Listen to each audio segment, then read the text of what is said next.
All right, welcome back.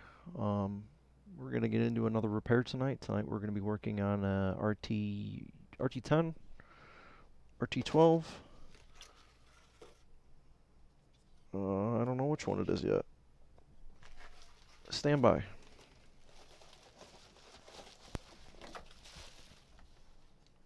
Fresh out of the box, it's an RT12. So yeah, we're gonna dive into this. The owner took it out and um, shipped me a few components. It looks like somebody has definitely already been inside here and been doing some stuff to it, so I don't know where we will go with this one, but we'll dig into it. Hopefully there's nothing too wrong with it, but let's dive in and see where we end up here. So here's where I'm at. So this owner sent me the preamp and processing board and the power supply. I do not have the amplifier, but I think I have an amp board sitting around that we can use. I would have liked to have recapped the amp board, but I don't have it, so I will get the power supply working. I will contact them and let them know, and we'll go from there. So somebody tried to chisel out the glue, which is a good start. This one seems to have been plagued by the glue a little bit more than some of the others have. We have a little bit of damage. User driven. I have a weird solder joint over here that's also oh, okay. So this is not factory. I don't exactly know what's going on there. Looks like we have a missing trace. So yeah, somebody was definitely in here. So let's see if we can get it going. I'm gonna see if I have the amp board to pair up with this, so I can try to give it a full functional test. I don't know exactly what's been changed or modified or replaced on this. The caps don't appear to have been removed, just scraped on. Interesting rework on these resistors. I don't know exactly why they're soldered together at this point. They might have damaged a through hole, or I don't even know if these are supposed to be connected together. I've never really looked. I don't think they are, to be honest. I believe, well, we'll pull those out and check it out. So we'll start with the plate first. I'm going to dig in the graveyard here real quick and see if I can source an amp board. And this looks like a healthy candidate. This is not the exact one that goes in there, but you know what, it might work. And if it doesn't work, it'll blow up, so I'm pretty sure this is not the amp board for this. But the operation principles are the same, so I'll see what else I got. It's been a while since I've worked on an RT, so I don't know what is in there or not. So I have a couple different boards. These might be the same. They look a little different. 650035 is one of them, and 650038. Both pretty similar, probably different crossover points. The outputs are, I believe, the same.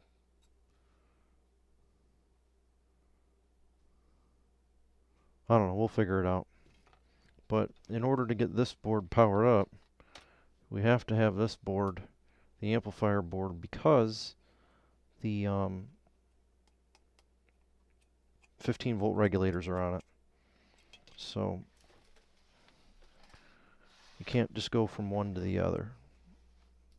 And I'm just gonna double check because yeah, this board does not have the audio outputs. It just has power. So, all right, We'll figure this out. My memory is failing me. I can always go back and look at a video, so let's just focus on the power supply for now, see if we can get it up and running.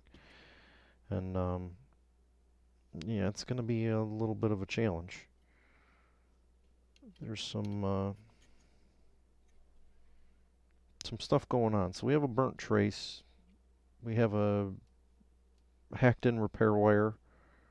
I'm just going to repair the trace. There's no reason to have a wire like this running on the bottom.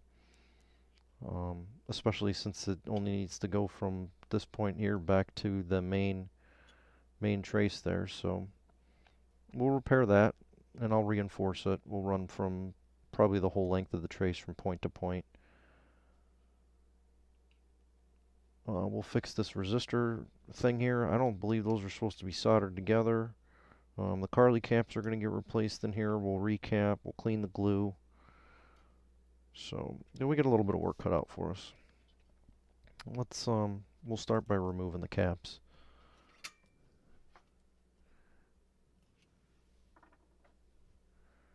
That's a good starting point.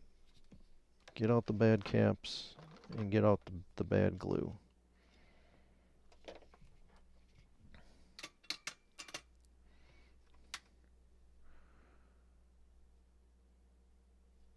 It is important to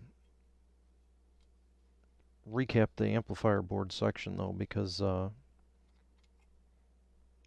know, these regulators that are on there do get warm. And I'm going to look and make sure that that board actually has them, because this has some voltage regulators over here too. I honestly can't remember. I haven't worked on one of these in a while, and I don't have any full amps on the shelf. These are like the diamond shaped style plates, or trapezoid, or I guess while my solder sucker's heating up, I can just sneak over to YouTube really quick. Or actually, no, I'm going to go on the Klipsch forums, because I have some RTs on there. And I put some pictures on there, so that's good archive data. So while that's heating up, I'm going to take a sneak peek at the amp board. And yeah, that amp board is way different than these. So, I'm going to request that board to be sent in to be recapped. I don't know if they're pin for pin compatible, so I don't think I can plug one of these in. I think these are like from a sub 10, sub 12, that kind of or I'm sorry, RW10, RW12D setup, or maybe not the D, maybe just the regular, but that's what these guys are out of. The RT style uses a taller, different board, and I don't want to risk plugging this stuff together, because this cannot be, if this is damaged, the whole sub needs to be thrown out or reamped. So I'll see if I have one of those. I don't think I do, so we'll just work on the power supply for now. I guess I need to start buying some more parts for the graveyard.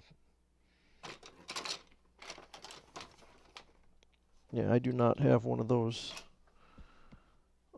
larger amplifier stages, so that's okay. There's plenty to do, especially if it involves rolling over my bubble wrap and making a bunch of noise. Let's focus on this power supply. We'll get the power supply back up. We'll get this repaired, fix all this nonsense that's in there, and we'll go from there. I appreciate the silicone nastiness being cleaned off. That's always nice. I mean, there's a little residue on there, but not enough to get me excited. I hate that stuff. Absolutely hate it.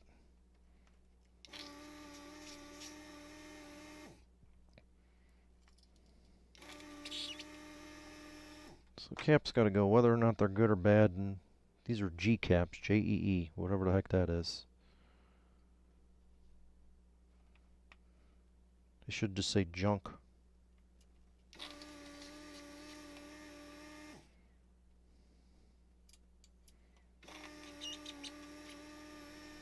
So we do have a damaged inrush, so that's got to come out.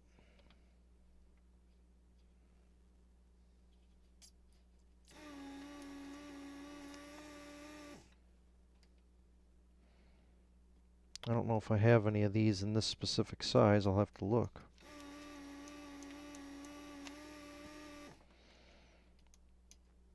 But there's a little chunk taken out of the side there, and you really don't want it. It would probably work, but I don't know. I'd rather have the device, um, fully encapsulated.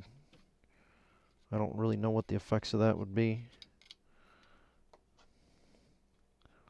I'm just going to tear this off. We'll replace these standoffs. This one's already been pretty mutilated. I have new ones. We'll put some new ones in there. Might as well do them all because they're all pretty gross. What else do I see here? No torn out through holes yet. This guy looks okay. The green inrush limiter. Let's give it a little more light so you can see what's going on. And I'm gonna take the Carly caps out now. They don't need to be there. Neither does this. I don't know what's going on here, and I'm going to have to do some more testing, but if you're going to put a patch wire in, which you can do, that's fine. But if your break is here, in this section, why would you go all the way up to there for the repair? You got a spot here you can connect to, you got a spot there you connect to, and you have a bunch of bare copper that's exposed right there.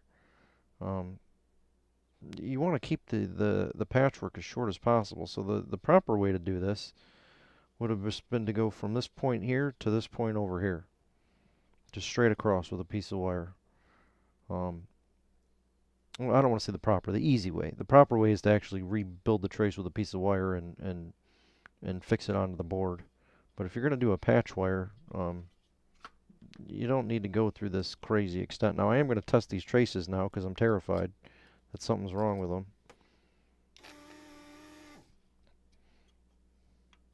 And after the last video dealing with bad broken traces, I don't want to run into that again.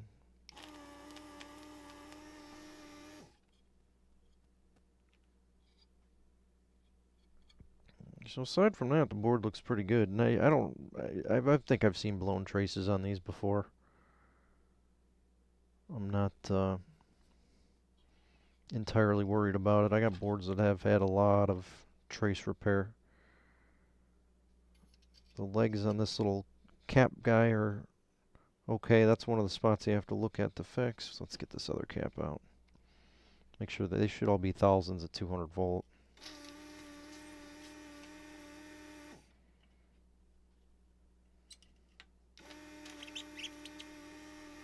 Yeah, they are. So the caps weren't doing too bad.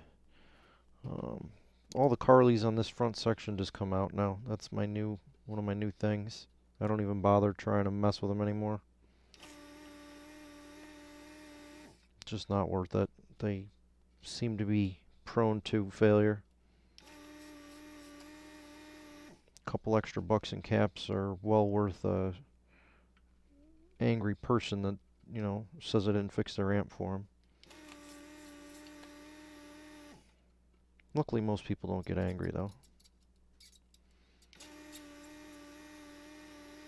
But there's always that one. Out of 1,000 people that appreciate you doing them a favor and saving them some money, there's always one person that says you're a jerk and you're trying to steal his money. So I try to avoid that one person by doing it right the first time. And if I've done work for you, thank you for being an awesome person.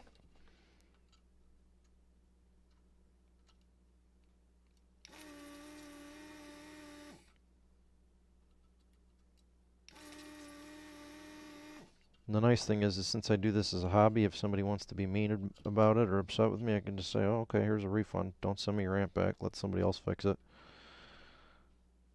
I have no responsibility to anybody but myself.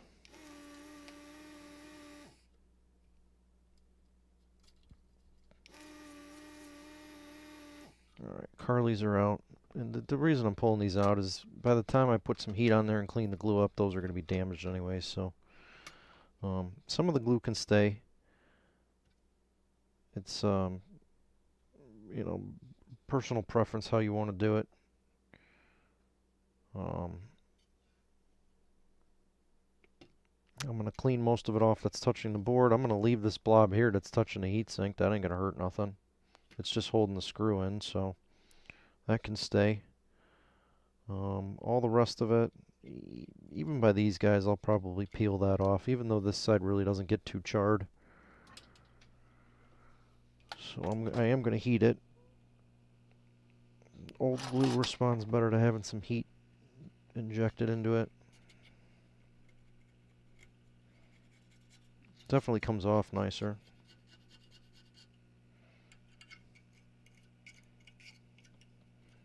The little bit that's on the board, you know, if it's just a little bit of residue, I wouldn't worry too much about it. You're going to cause more damage trying to scrape every last little piece off than it's actually worth. You know, just get the stuff off that's important. Some of it can stay. And, you know, I wouldn't say that if it wasn't true. Like this little bit of residue that's around the cap there, that ain't going to hurt nothing. If I'm knifing on the board and scraping all the solder mask off, that does more damage than a couple of little glue flakes. You know, get it clean, but don't go insane with it. These little varistors here again, you know, you don't need to get them hot, and just a little bit of heat. You could do this with a blow dryer too. You don't need a soldering heat gun. I'm not getting the glue that hot. You know, 100 C, I don't know what that is in Fahrenheit. I think that's 212, isn't it? 100 C's boiling temperature of water. But you don't have to get the components hot, and you don't have to damage the board trying to get the glue off. Just get the majority of it out. If there's a little bit of glue still stuck on the part, it was meant to be.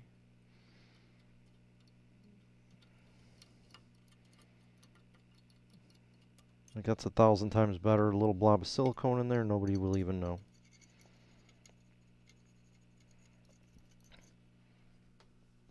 So, alright. Primary section's done. We'll move on to the secondary side.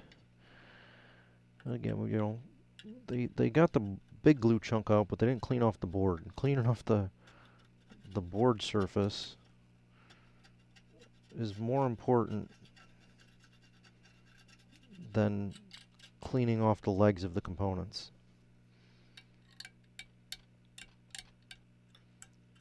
You know, the ceramic capacitor and this varistor here can handle some heat. So can this inrush limiter. You know, get the legs clear. You know, chip off what you can. You really need a set of picks. A set of nice picks really makes the job a little more tolerable, especially when you're getting into hard to reach areas. Like, you know, over here. This one is not nearly as bad as some of the ones I've seen in the past. Again, you got another Carly cap here, so you kind of want to be a little careful. You don't want to heat the cap up too much. I'm going to try and just take this off in a chunk if I can, which I don't think is going to work. It's trying. The glue on this side's a little... There we go. That's what you want to do. Just break it out. Take it off, and then we'll come back and clean up the remaining residue and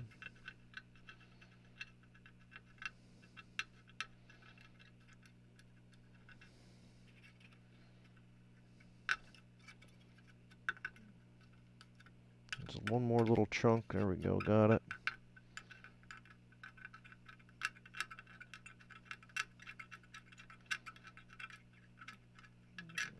And we're just scraping the rest clean. I'm not, you know, going too crazy on the Carly. I'm using more scraping than I am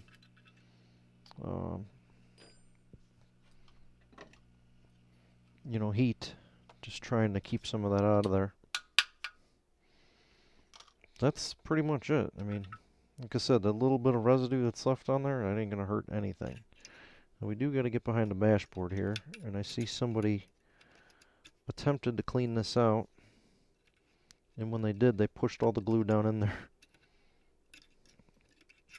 It could have ran down in there. More likely not. It's looking like this board's going to need to come out. So I'm going to switch solder tips and we will get onto it. Usually the FETs are good on these. They don't usually go bad. Like the caps are almost always the problem. Caps, bash boards. Sometimes, you know, some of the outputs will blow up.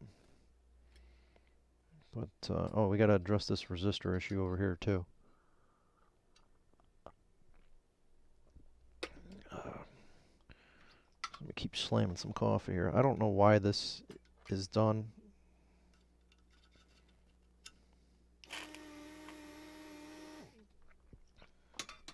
I've never seen that before. Maybe somebody saw something online and, you know, it's a hack or some kind of modification or something, but it's not something that I am used to seeing or doing, so it's coming off. And if the owner wants to remodify it, they can do that. Or if somebody can tell me what it is, but I have never seen that modification, so I don't know what or why or how or really any information on it. I'm going to straighten these resistors out and stand them up a little bit taller, if I can get in there.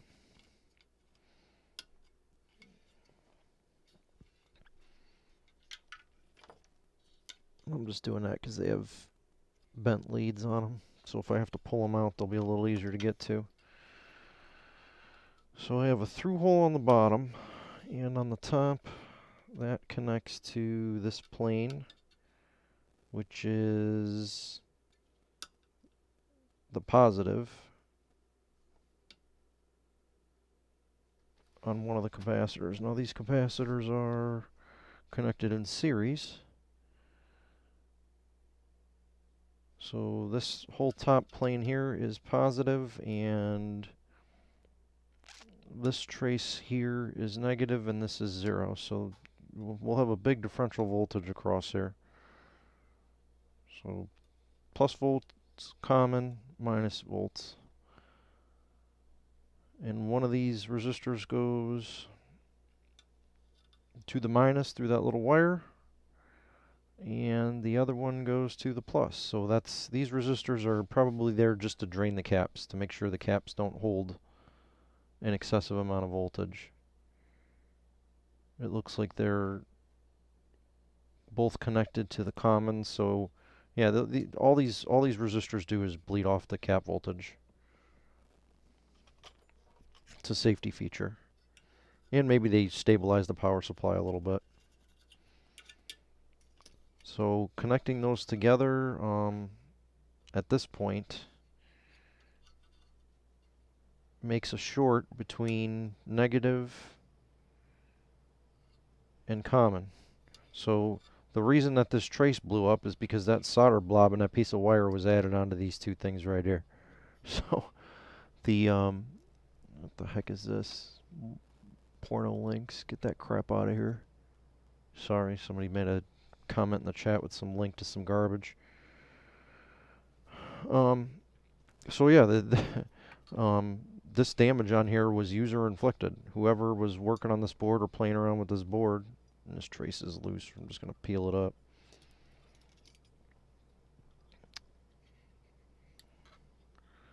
Whoever was working on this caused a short between the bleed off resistors and the common. So when they fired it up, all the power coming in from the rectifier just evaporated that trace, which is the smallest trace in that path. So it's not a hack. It was I don't know why anybody would do that. So there's problem one.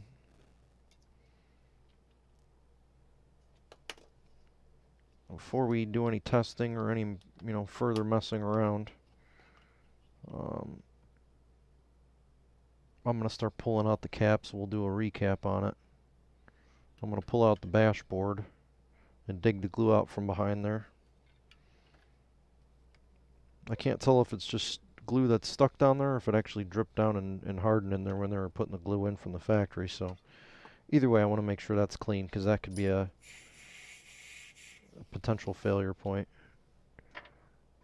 And I don't want to deal with that, so we will get it all dialed up and dressed in. So we got to replace this thermistor. SCK048, 4 ohms, 8 amps, I believe is what that means. And I do have that printed out.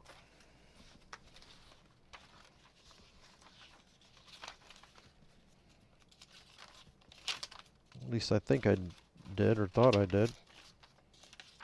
If not, I can find it online. I don't have that one printed out. I have the DSPs. But I'm pretty sure the 048 is 8 amps, 4 ohms. SCK048. Just jumping on the Google box here. I found a data sheet. What would you do without Google? I hate the company, but I love the search engine. Does that count?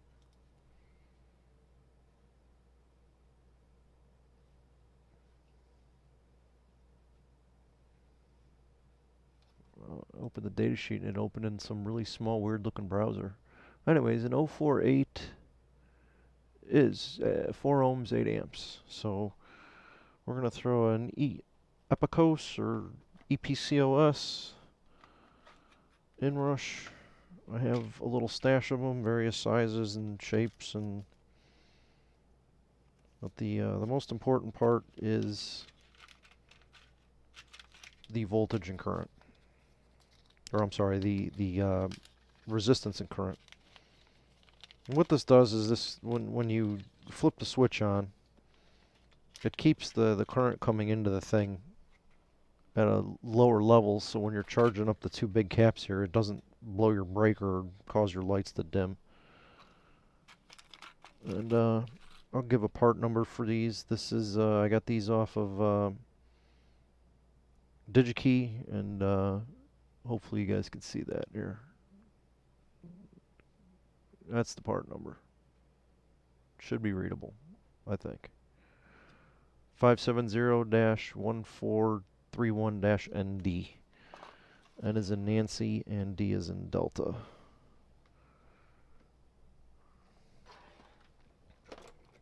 Or I think N is November. November Delta. It's been a while since I worked at the airport. I don't remember all the lingo.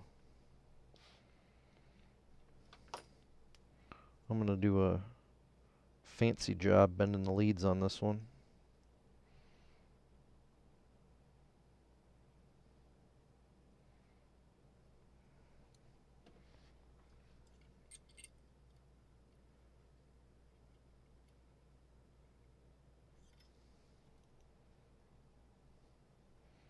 Give it a little shelf to rest on.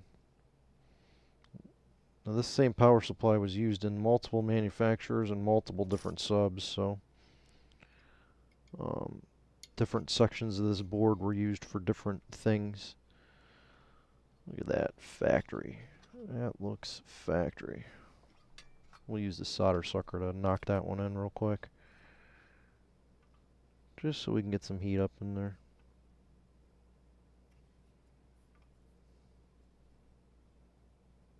And I'll give it a little whirly-woo around the leg once I snip them off, just to ensure that it is fully soldered. Those are good and hot.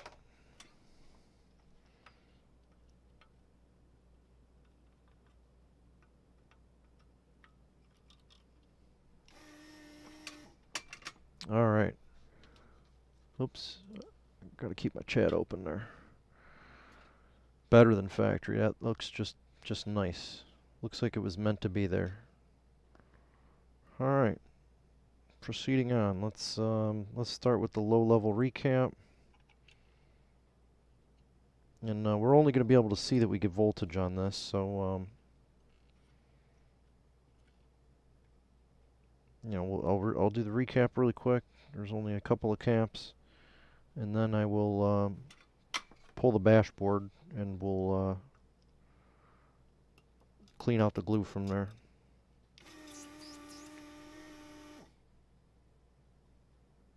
I am going to throw a little glue on,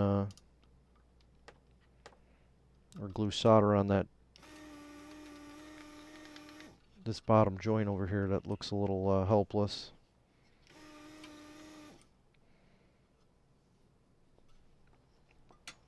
Hit that with the wire brush and clean it up. It's looking a little gnarly.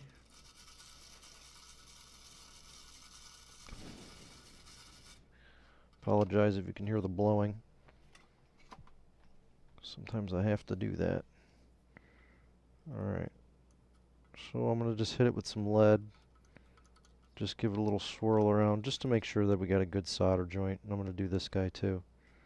There might be a little crud on this one, so I'll make sure we get some fresh new stuff in there.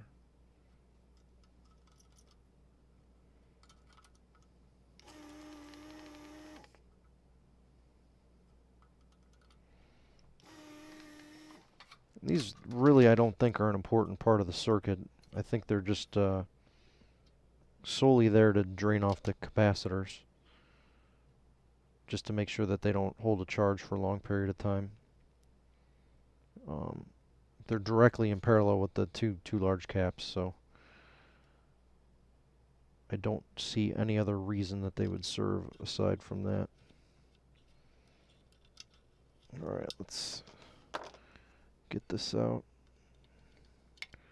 I'm surprised this is a forever cap. I don't know if I've seen forever caps in that spot before. Let's test it though. This is usually the cap that goes bad.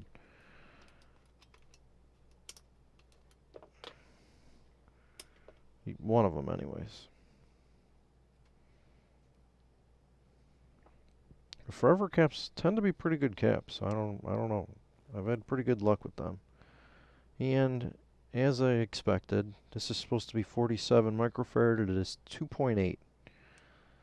This amp had no chance of turning on no matter what modifications were done, with this cap being at 2.8.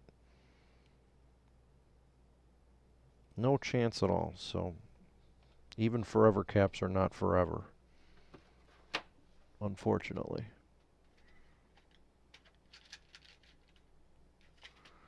Neither are Nichicon caps, but at least if this thing's shut off, you know, a couple times a year, preferably after it's used each time, it'll last a lot longer.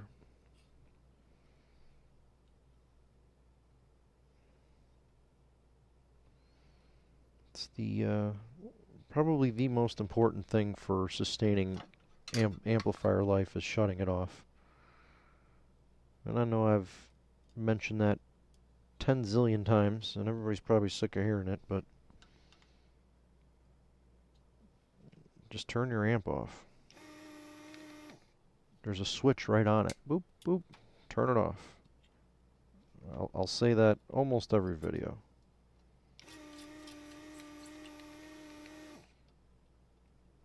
I put a posting about that on one of the Facebook groups, and I was surprised by some of the replies on there. A lot of people were like, well, you know, it was a cheap sub, and if it dies, it dies.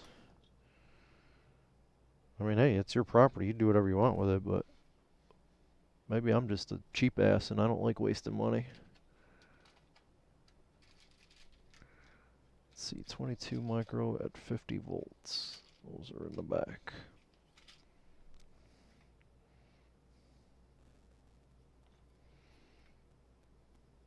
Make sure your polarities are correct. That's important. Here comes somebody else putting links in there. What's with Russian people and all the porn?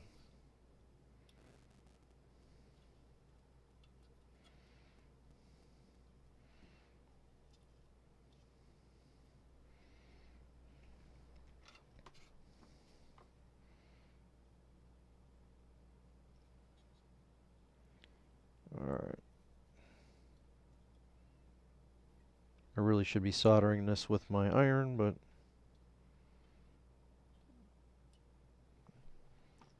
the solder sucker does a good job too. And it doesn't require me to keep switching back and forth. Alright, so there's 2 caps on that side and 5 over here, and that's it for caps, plus the 3 big boys and these Carleys. But like I said, I replaced these because these have shown that on this side of the circuit where there's a lot of heat, you have, heat concentrated from these MOSFETs here, you have heat from the diode bridge. So, everything back here gets kind of cooked. Everything over here breathes a little bit better. So, like, it seems 50-50. Half of the ones I had were fine, no problems. The other half, eventually they'd get sent back with one of those being blown up. So, like I said, it's just better to replace those now because I know eventually they're going to go bad.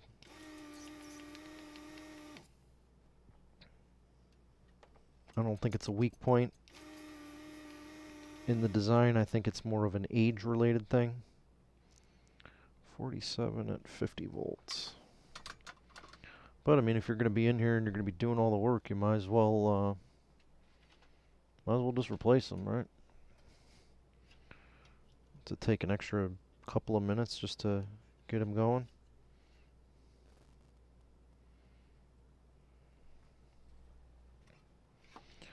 So yeah, this will be a quick one tonight. It'll be a 2-parter, but I got another box in the mail today. So I got a few other things I need to take care of tonight. I don't know if I'll be back with another video. I'm not gonna promise it like I always do and then just never show up. But I'm saying there's a chance, but the chances aren't good.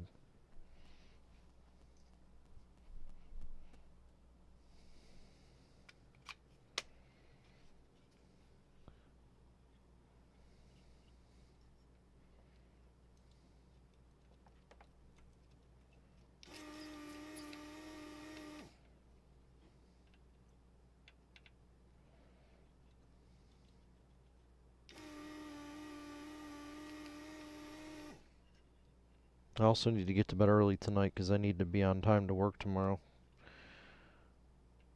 I have an important meeting in the morning. Probably going to tell me I'm fired.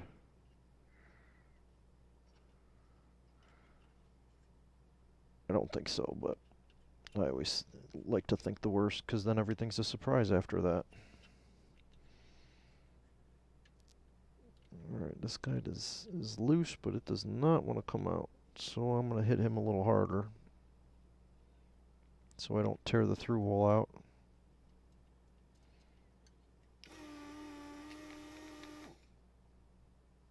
$47 at 50.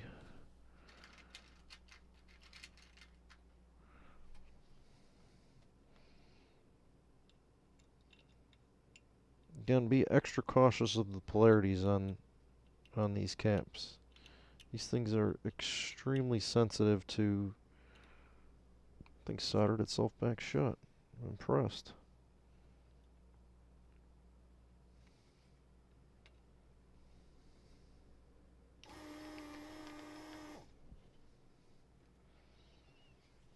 It's one hell of a... either that or my solder sucker's clogged.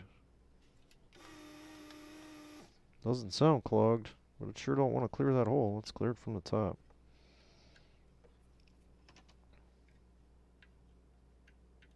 There is a big copper plane up here though, so cleared now.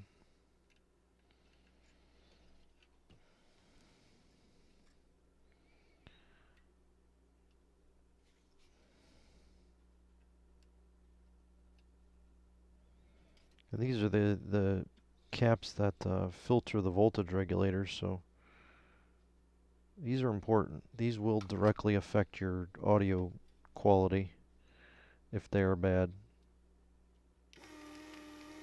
And you should probably just assume they're bad because they're in, a warm area of the board and they're old. So at this point, I would replace them.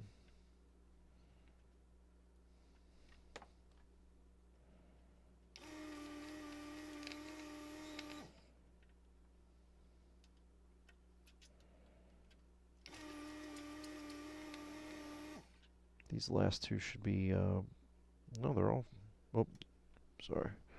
We're not to the last two yet. We're on the last three. After this, we should be last two.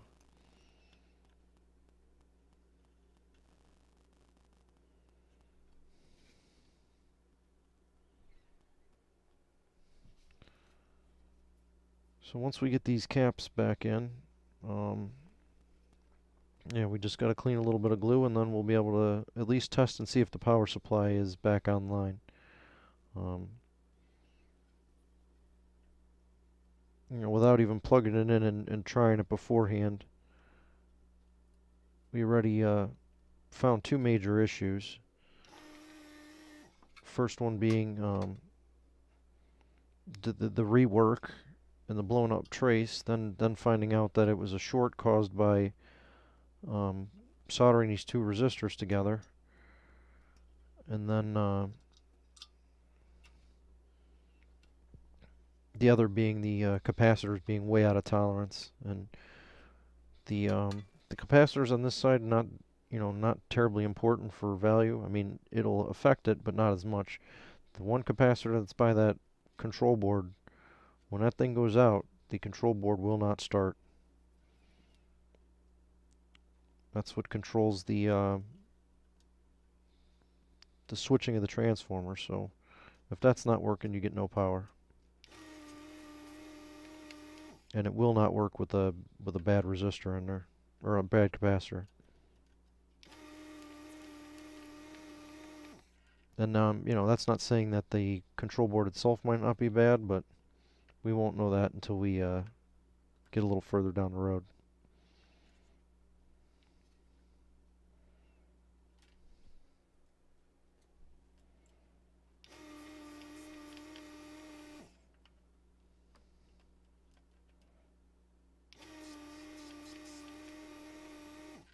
So pretty easy on the parts. 100 microfarad, 20 volts for these last two. All the rest were 45s at 50, except for that little one on the side there.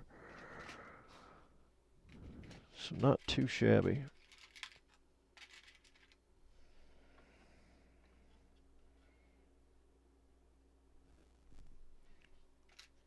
Make sure you grab the right values. I almost put 10s in there. 100 at 25, not 10 at 25. Probably would still work though.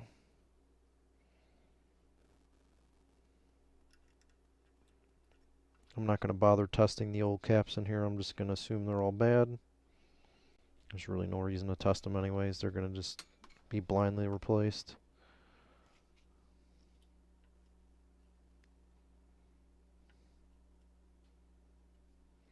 I will fire up the soldering iron to put the dashboard back in.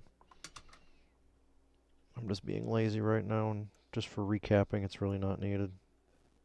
As long as you have the room to work. If you can't get in there and easily put the parts back in, then take the time and just switch between the tools. But these have plenty of room, and I can get up in there and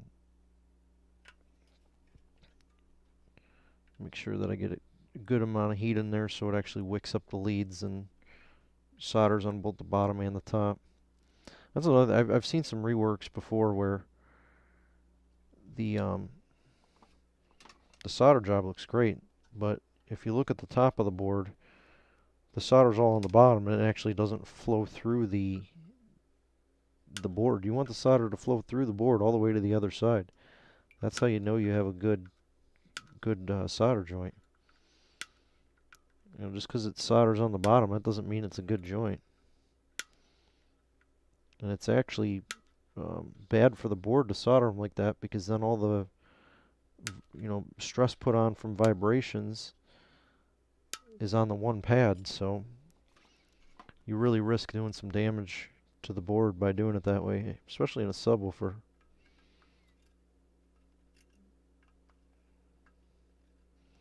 So you can cheat, you know, using the solder sucker.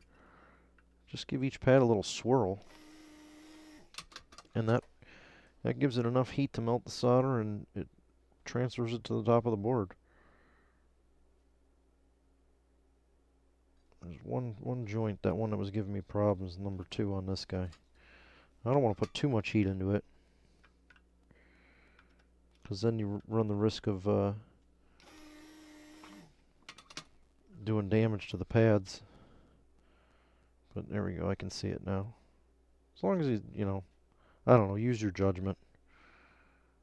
Sometimes I might be a little too much. Alright, let's take this guy out. Fingers, you know what, I'm going to put some lead on each one. I don't want to damage the board. I've damaged enough boards, I don't want to risk it. We're on a good pace tonight. Dilute them with a little bit of lead.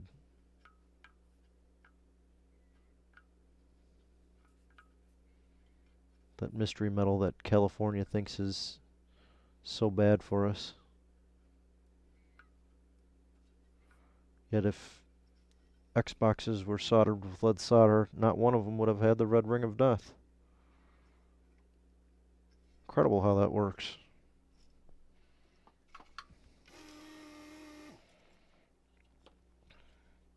I've never seen anybody eat an Xbox, but I guess it could happen.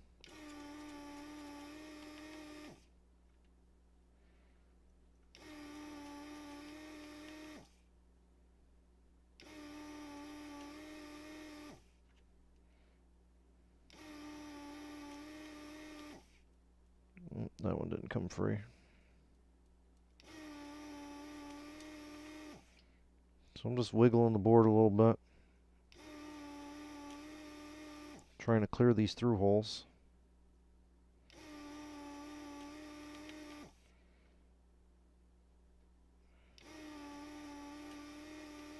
And I don't want to tear out any pads, so I'm being careful.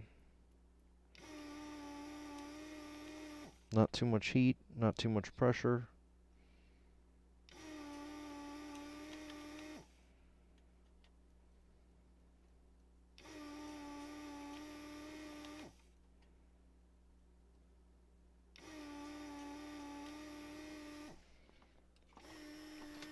Get the board so it's loose and it'll wiggle.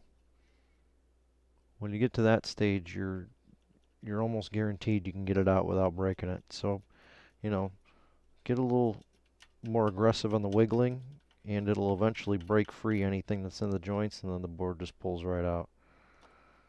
That's how you do it without damage. And there is glue down there, so I'm glad I did pull this. Would it have caused a failure? I don't know. If I say no, it would have damaged the board. If I didn't, you know, get this out of here, then it would have been on its way back in 6 months with, you know, some sort of failure symptom. So, you know, a couple little extra minutes now of cleanup and prevention will definitely last a long time. I'm not going to throw heat in here. I'm just going to scrape off the remaining. A little bit on that inductor isn't going to hurt nothing. I was just worried about it touching these pins, these 3 pins down here on the board. So if it touches those and becomes conductive and, you know, something else on the board, then we're at risk of board damage, shorts, or, you know, whatever happens. So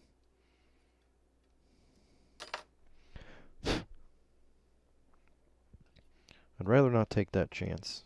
Clean it out now.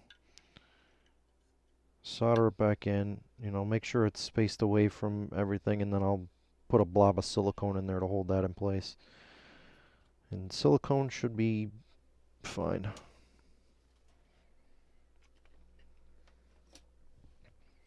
So I am firing up the iron. We'll solder this guy with the iron.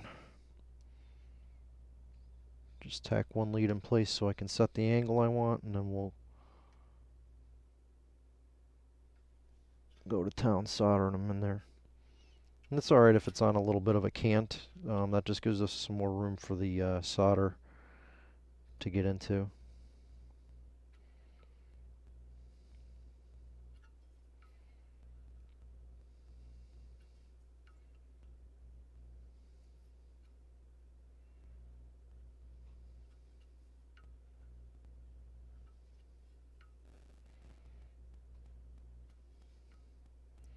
You don't need to go crazy with the solder on these. These are all like pretty fine connections. There's no really big power coming through these, so that should be just fine. If you really wanted to, you could take the solder sucker and, you know, go over each pin to make sure it's wicked down in there, but I'll just do it to do it, but I don't think that's necessary.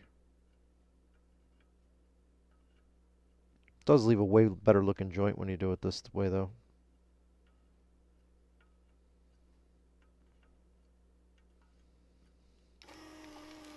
You also run the risk of small solder bridges like I just did here.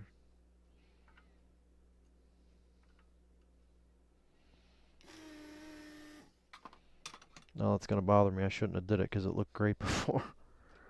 That's alright. OCD. This is what happens when you have OCD.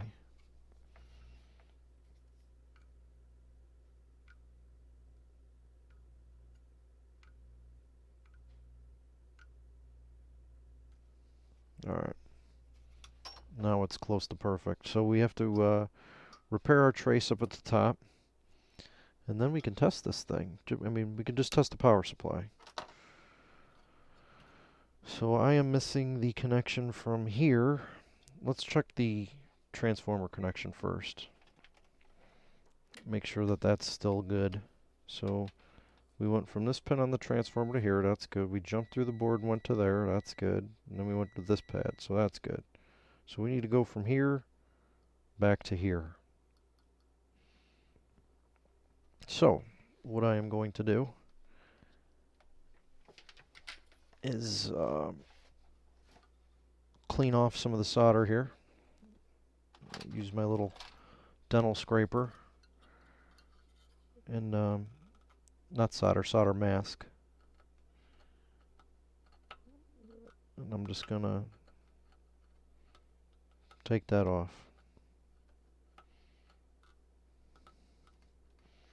And I'm just gonna go to this point. I don't think it's necessary to go all the way across. Now if you wanted to, you could just take a little wire and go from here to here. Perfectly acceptable, fine repair. I'm not going to do it that way because that way you can tell somebody did a rework on it. And I mean, somebody's going to be able to tell that I did this in here, but I want it to look more factory. You know, I'm all about making everything look as original as possible. And you know, like I said, it doesn't really matter. It's not going to make or break the repair at all. It's just personal preference. It's what I'm used to doing, and it's how I do things. So by no means is there a wrong way to really do it. There's just the way I want to do it and the way somebody else wants to do it. I need to find a piece of copper wire. I use Ethernet cable for this. Solid stranded copper Ethernet cable. And I gotta find a little piece of it. I usually keep a small coil of it laying around, specifically for little patches and reworks like this. And I have a little coil of it somewhere, I just need to find it. I might have to go to my wire box and dig a strand out of there. But I think that's 24 gauge solid copper. It makes really nice repairs on that. So give me a second, I'm gonna step out of the little lab here and go into my little box and get some wire.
Alright, so, you know, this is plain old cheap Cat 6.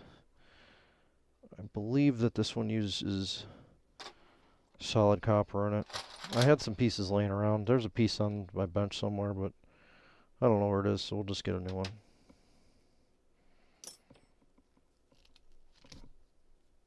This feels like it's solid. It's probably not going to be, just because I need it to be. Oh, you bugger. I think it's stranded. I don't want to use stranded wire. It is. It's stranded. No good. Throw it out. Alright. I gotta dig a little more. I have other wire I can use too. That's just, I prefer to use this because it's really nice to work with. And I have a ton of it. So like old saved scrap riser cables and stuff.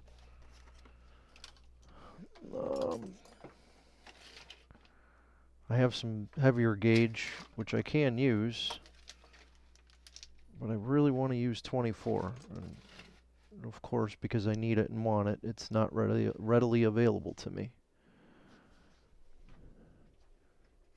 It's probably all tied up in my cables. Well, alright, plan B. I didn't have a plan B, but I'm coming up with one pretty quick.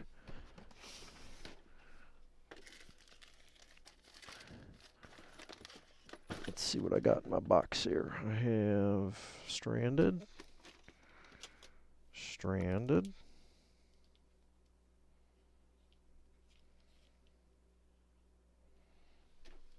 This is solid.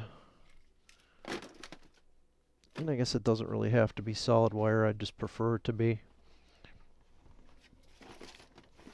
But I don't know where my Ethernet wires are, and I'm not going to delay the video an hour while I go look around for it, so... Actually, I think this is... That's stranded too. Where the heck is all my solid wire?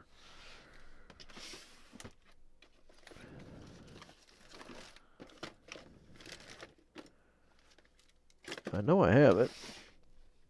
Let me check my shelf. In plan C, we'll just use the leg off of a capacitor.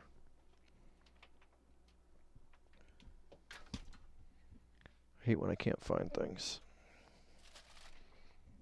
It's one thing I'm not good at is staying organized. Alright, so here's solid wire. We have two different gauges. I want the thin stuff. That's really thick. Oh, here we go. Boom. Don't need it. I found what I was looking for. 24 gauge solid copper Ethernet wire. For PCB repairs, it's worth its weight in gold. So I'm going to take a little chunk off. I believe this is called riser cable. It's either, yeah, I think this is riser cable, the solid stuff. So I need a piece that'll go from there to there. So we'll make it a little bit long so I can work with it. And then we will save this for the next time. I'm going to keep that on the bench. So I got to get from the leg of this capacitor over to this third pin. And I want to follow the original path of the board. Just because, I don't know, it's what I feel should be done. I've never tried to work on one of these boards with like the layout or anything like that, but I can almost guarantee it could be laid out better than it is. At least with modern, you know, PCB techniques. I've been doing a lot of circuit board design, and some of these designs are, in my opinion, lacking. I don't know. Maybe not in somebody else's opinion, but I think there's a lot of room for improvement. So what I'm doing is I'm putting a little loop on the one end of the wire, as tight as I can make it. And, you know, you're going to need some tiny little pliers for this. Even needle nose aren't fine enough to get a loop as small as I want. And I want the loop to be the same size as this pad here that I'm going to be soldering over. So I want it to go over the wire and wrap around that leg nice and tight. So it's like a point-to-point connection. So there's our little loop. And I'm going to try and find the orientation that follows that trace as best as possible. And you know, it doesn't need to be perfect. You don't have to go as crazy as I'm going, but this is how I like to do it.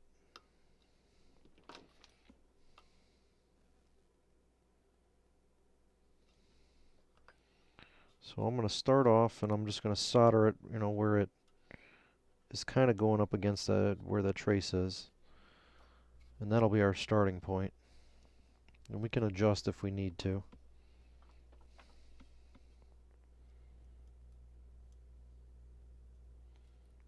Fill in the little loop, making 100% certain that I burn my fingers.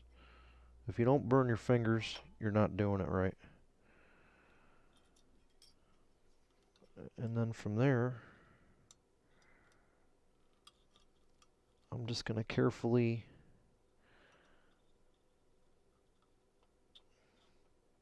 bend the wire along its original path, and it's not going to be perfect, but it'll be close.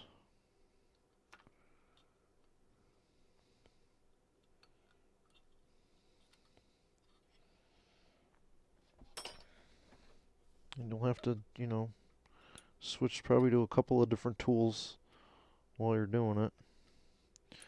But when I get down to this point here, I want to go up and over that third pin, and then wrap it good and tight.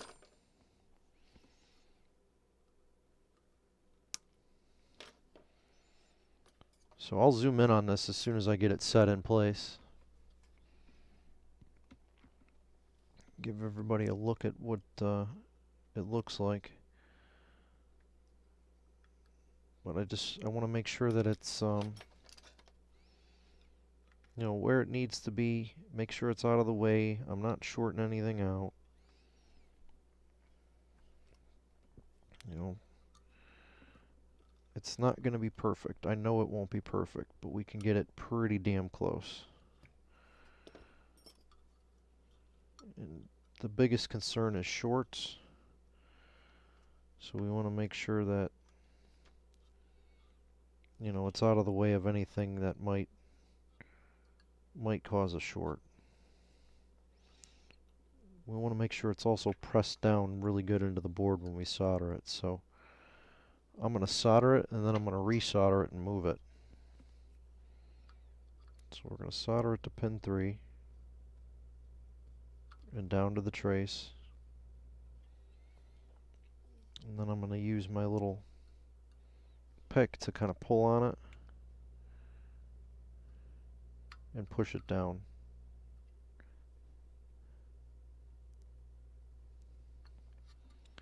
And there we go.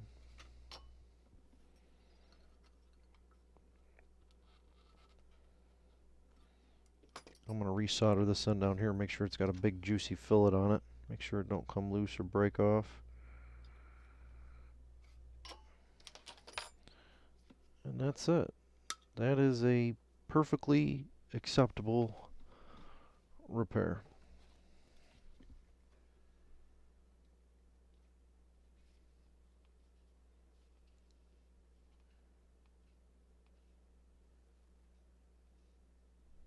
Go way in, zoom way in. So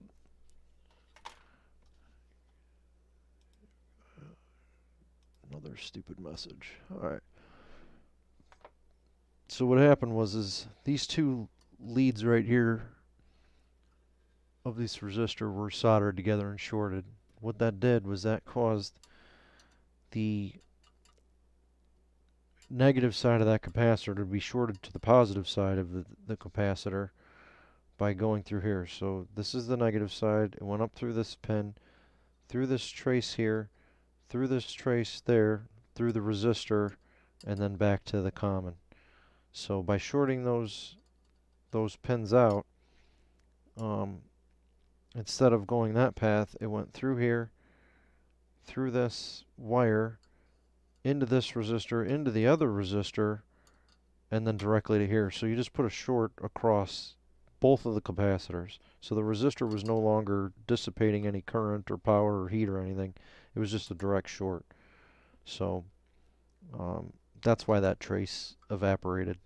And I now remember I was working on one of these amps and that trace was burnt, and the problem was there was glue here and the glue caused a short between those. So that's why the trace was bad. So this is the repair for it. It's a very good repair. It's secured, being wrapped around the posts. You don't need big long pieces of wire going anywhere. I'm going to cover this with epoxy, so it's really going to be permanent. Other than that, we're in good shape. So what I'm going to do is I am going to replace the Carly caps, I am going to replace the big caps, and we're going to test the power supply. See if it comes on. I am running low on film caps. Oof, that is scary. I'm going to have to buy some of these before they completely go out of stock. Big ones are 1 microfarad, 105s, and the smaller ones are 0.1, which are 104s.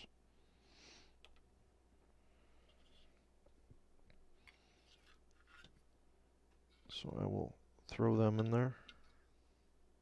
These are TDK makes these caps. Yeah, there's another thing I never liked about this is the way that these mount. So I think I am going to take the glue off, and the screw head hits one of these caps and pushes it out of the way, and I never like that. It bothers me, so I am going to change this to how I normally do it. Oh, let me zoom out. I always forget to zoom out. Sorry about that.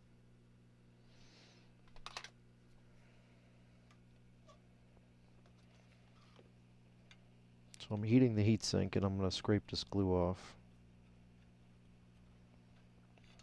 Actually, what I'm going to do is... Well, actually, that just bent, so maybe I'm not going to do anything.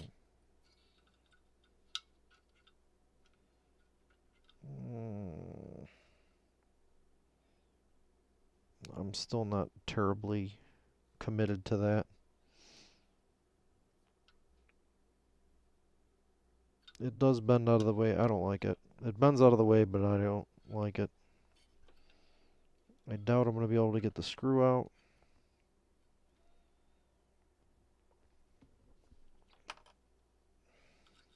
I just don't like anything touching up against the plastic body of the caps. I guess if I push it all the way to the one extreme... No. It ain't going to fly. It's got to come out. I shouldn't be flexing those leads that much. That's no good either. You flex the leads too much and you'll end up stress cracking them. I am going to try and peel the glue off and do a mod that I've done to almost every one of these that I've worked on. This glue is a pain, this plastic crap that they put on these.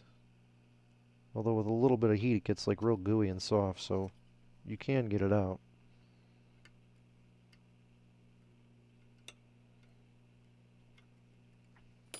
Just I don't know what it is. It's some sort of plastic. But with a little bit of heat,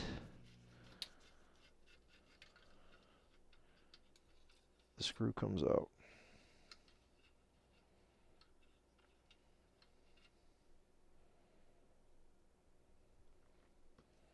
Yeah, it's like a melted plastic that they use as Loctite. It's not really Loctite though. I don't know what the stuff is. Seems to work pretty good though. I wish I did know what it is. I'd like to get some of it. Because it doesn't seem to cause any problems with the amps and makes a nice thread locker. So here's what I'm going to do. I'm going to scrape all this glue off of here. Probably get some of it in my eyes for sure.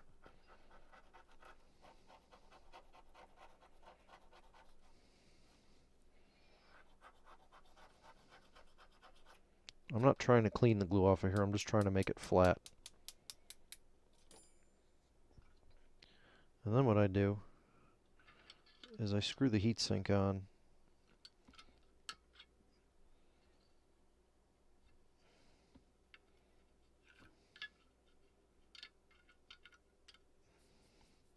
I believe I screwed it on from the other side. I'm pretty sure that's how I've done it in the past.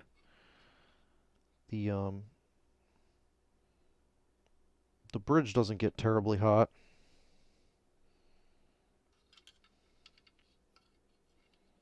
I'm not quite sure why they, I do have to clean that off a little bit better because it is going to touch the thing. But they don't use any thermal paste on there. It's just a piece of aluminum they clamped on the back to try and help it cool. So it's not like critical. I don't want to make a ton of dust because I don't want to breathe that shit in, so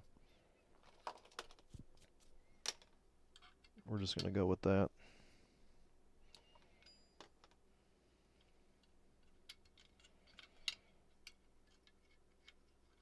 And mount it from the opposite side. So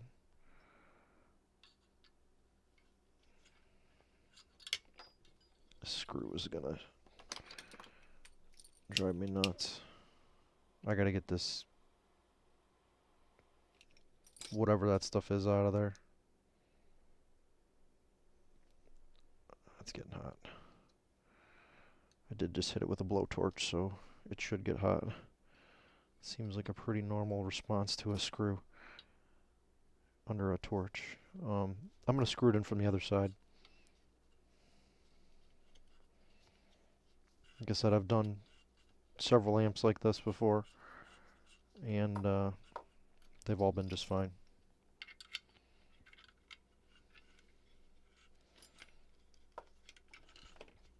I am having a hell of a time with this screw though.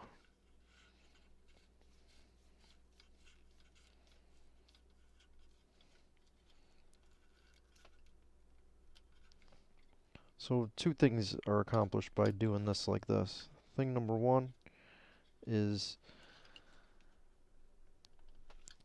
my screw is away from my components. I can fit the capacitors in there now, and the capacitors will sit nice and flush, and the screw won't be vibrating or rubbing against it. Now the head of the screw is, you know, somewhat close to this varistor that's in here. So I'm gonna try and break the glue out of there.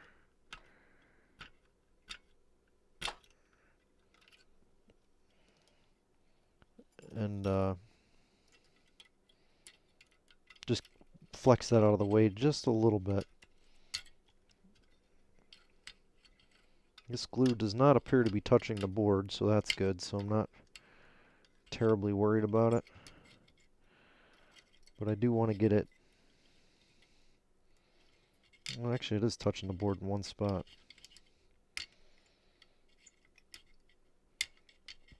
There's no traces under it though, so I guess that doesn't matter anyways.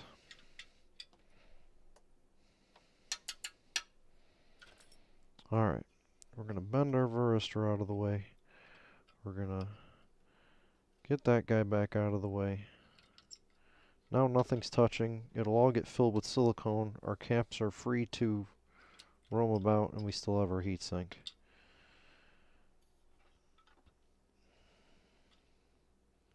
So we should be good. And the dial bridge gets hot, but it doesn't get that hot. I don't really even think it needed heat sinking, to be honest, but somebody was probably worried it was getting a little toasty.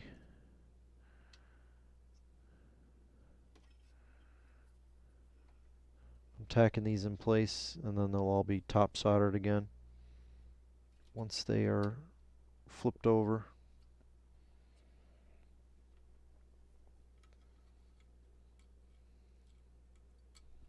My solder sucker is still on, so I'll use that to solder the big boys in.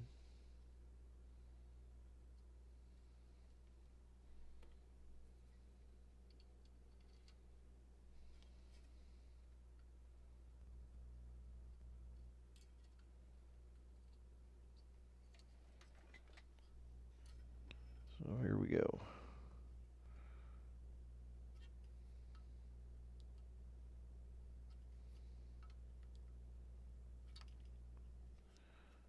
That was a rookie mistake. You're not supposed to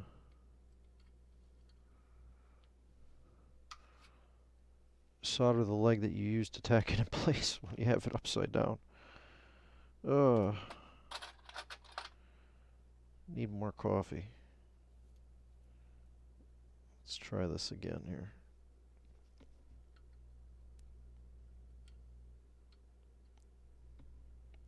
First we got to get him back in there. Alright. We will re-tack that guy back in place and solder the right leg this time. There we go. Now we can solder this one. Make sure he's in there good. And we have two more big cap legs. We got this guy here. And this one here. This one goes into a pretty big copper trace, so it wouldn't hurt if we gave him a little bit of little heat from the big boy. You can do that on all these.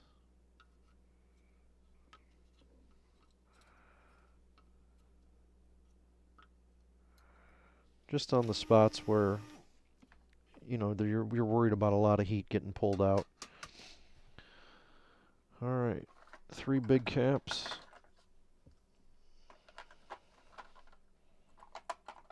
These bad boys are what make this an expensive repair.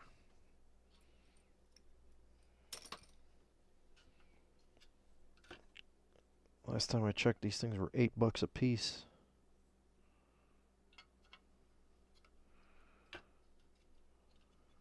Check our polarities, make sure our polarities are good. I grabbed one big one, 2 little ones. What are these? These are LGUs. I'll put the monsters in there. Same caps, just different can sizes. We'll put the big boys in the big boy amp. RT series amps is, I mean, these are a monster. I don't know what the wattage is rated for on these, but I've listened to them before, and they do pretty well.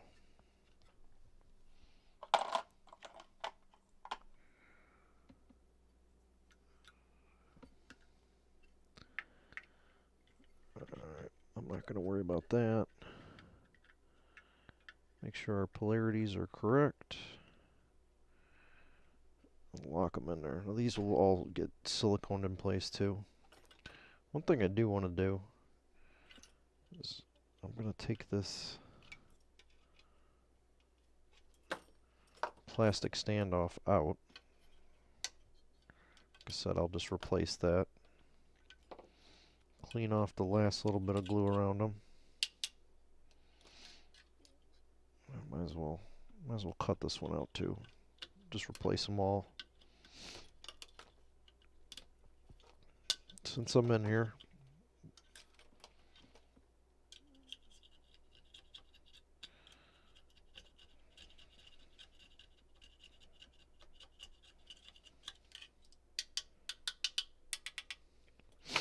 alright, I am going to take this lead from these two that's soldered together, and I'm just going to put it down a little closer to the board. I'm not going to let it touch the board. I'm just going to get closer, because what I'm going to do is I'm going to put a blob of silicone down there to hold that joint in place.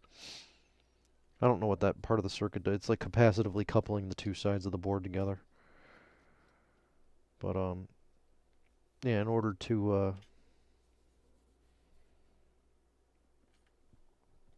make sure that I get that protected, I want to get it a little closer to the board instead of having it stick way up high. Okay, solder in the caps, and I think we will be able to test after I clean off my bench a little bit.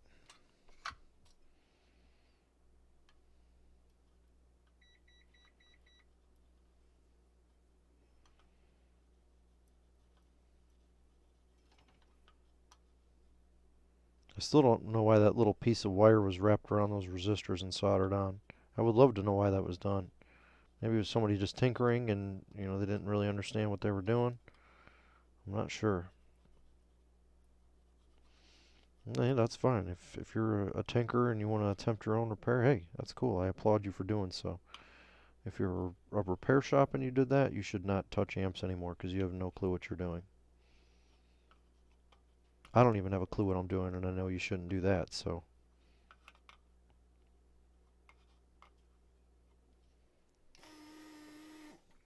Alright, good solder joints on there. Got a little bit of gook on the bottom here. Looks like thermal paste mixed with gnarly glue. Alright. Everything is off that should be off. I have no clue what the hell that just was. I'm shaking this thing and pieces are just falling off of it.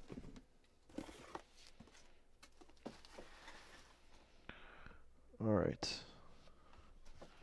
I'm going to elevate this with my Elevator 5000. And now we can test. Everything appears to be somewhat restored. And I can't really test a whole lot with this. I'm just going to test I'm going to test that we're getting our 8 volts out of the output. If we're getting our 7 to 8 volts, the power supply is working. I'll contact the owner and tell him I need the amplifier board to do a test. If he wants to send it, that's great. If he doesn't, you know, I'll warranty the power supply, but I won't be able to warranty the amp. I don't think I'll have a problem sending it though. It's, you know, a couple bucks in postage. Gonna spend a couple bucks for the repair, might as well do it right. Okay, line and neutral. There is neutral. Make sure my power's off before I grab this thing and plug it in. Alright, we are connected and we're going to power on. Current limited, of course. Let's we'll give a visual on this.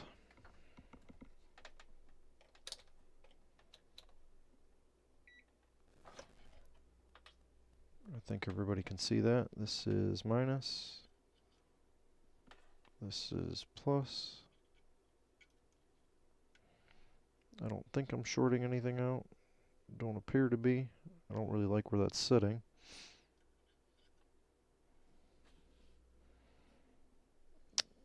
Let's do this. Just for the sake of being safe, we'll throw a little insulation under there, aka a plastic bag. Why not? Alright, we're looking here and we're looking for 8 volts. Here we go. Current limited on. It's coming up, but it's not good yet. There are other issues on this plate.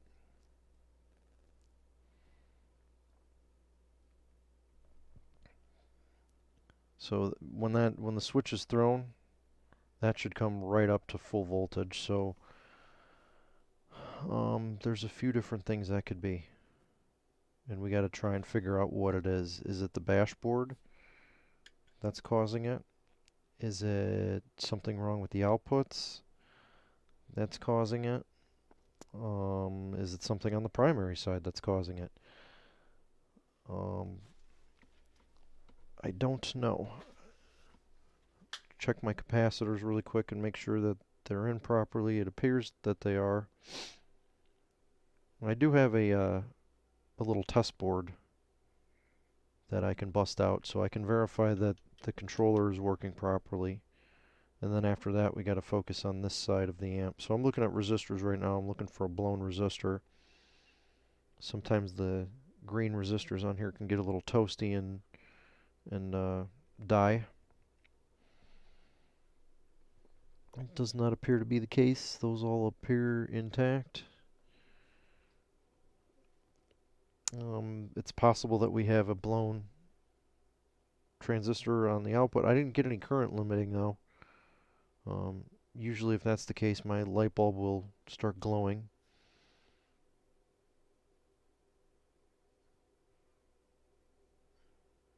My caps are installed properly. Let's try again, see what happens. So yeah, my dog just moved upstairs, scared the hell out of me. And I have another comment I needed to remove. Darn it, I missed that one. Alright, so yeah, when I power on, the supply is coming up really slow. So that tells me that there's some other unrelated issues on there.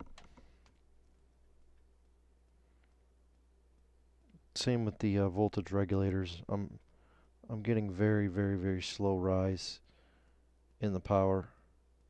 And I don't know exactly what that should be. I might have a schematic for this, I'm not sure. But I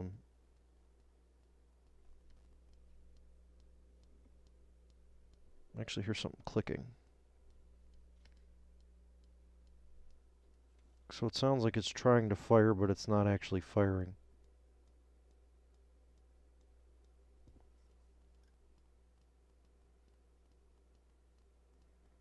I don't know how many volts I should get here, but I do know that on these two terminals here, I'm looking for around 8 volts, and I'm not even getting over 1.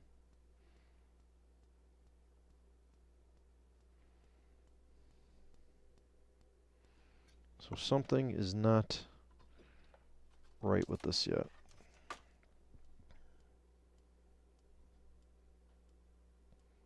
Let that bleed down a little bit, and we'll have to dive into it.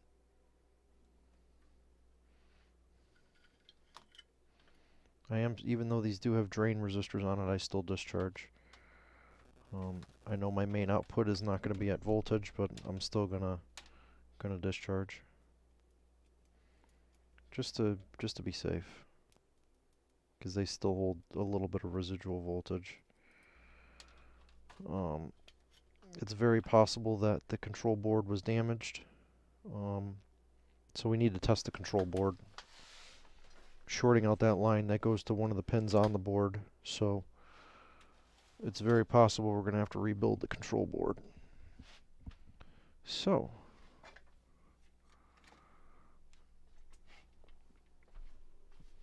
I'm going to grab this guy here. This is my my testing board, my power supply evaluation board. I need to steal a bash board real quick. Doesn't matter which one, I just need one.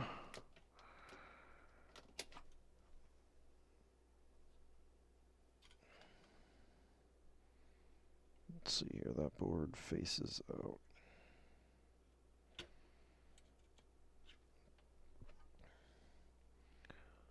So my tester board, it should come up. Oh geez, I don't even have FETs in it. Well, and you can see here I made my own boards too. So I had a board that was not working in this, and I needed to repair it, and I couldn't repair it, so I ended up just reverse engineering it, and I made my own board. And that's not no, that's a different one, but this is the same as the factory board that's in here. So I gotta put some FETs in this guy, and we'll get this powered up, and I'll use this to test the control board to see if the control board is good or bad. 17N40, that's the MOSFET that this takes. And it just so happens I have a couple of them.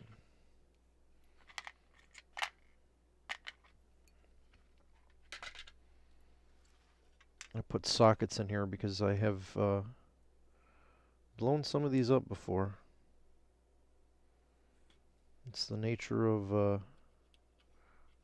working on some of this stuff. Sometimes you will blow up components. I've blown up a lot.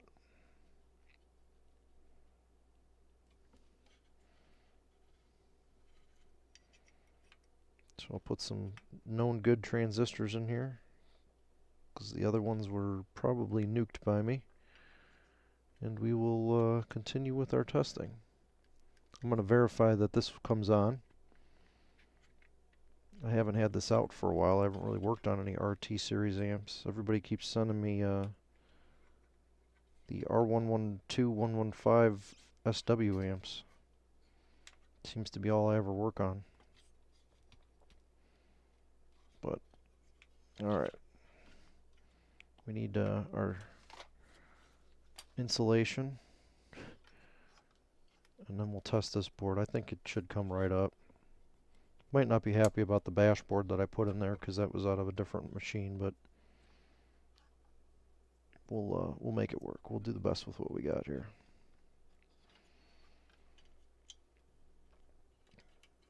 I'm just guessing that it's the control board. It could be numerous other things, so this is where the troubleshooting starts. Let me zoom out just a little bit. Alright. So we're taking a somewhat known good board and just making sure that it is known good. We're looking for 8 volts on our supply on power on. We're going to power up current limited, and that's going to tell us that our control board is good and the rest of the amp's functioning as it should. If it blows up, well, we'll have to dig into it. I don't know what condition this is in right now. And I powered right up, 7.31, so this power supply is operational. So now we have something that we can use to evaluate. And I'm going to just guess that the control board is the problem.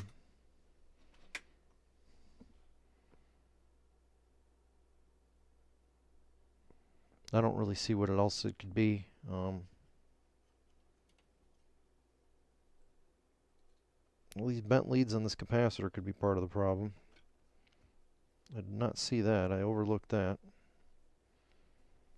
I doubt it, but we're gonna check.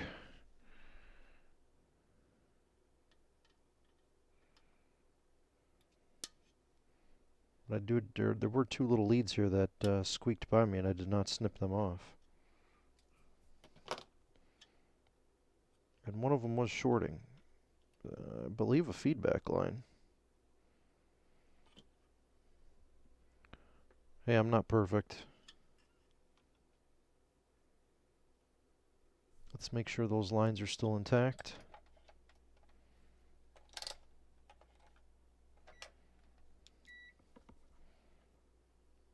He goes to there, so yeah, we're good. We're good. So maybe that was it. We got to retest. First test was inconclusive. Come on, I hate these insulated ones. They're so hard to get off.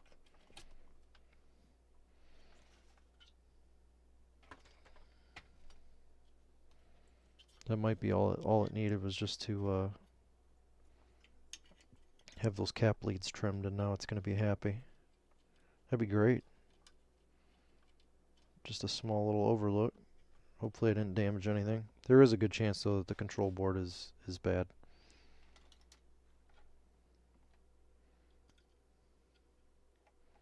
We're going to find out right now.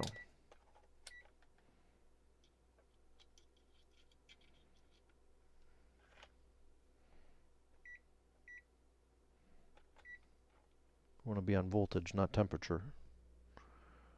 Alright, let's try again. Current limited test number 2. No, it's still climbing very slow. I don't even think it'll make it to a volt. So the power supply is not oscillating like it should. Wasn't me. Or maybe it was, but we'll still go with inconclusive. So I'm going to discharge and pull that board, and I'm going to run that board in the other power supply, and we're going to verify that the board is good or bad, and then we'll go from there. But the power supply is not turning on, so you know that little rework of shorting out those resistors and damaging that trace, that that could have did it, because that is I believe where the board gets its part of its power from. That is a current return path, so I don't know. It's got to come out. Either way, it's got to come out. Our beautiful repair is going to get ruined.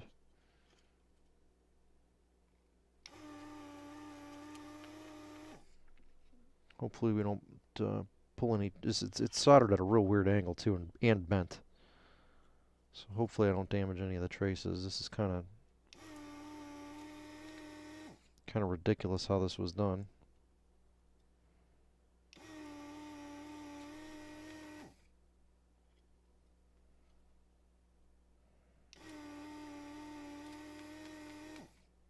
I might have to do this one twice.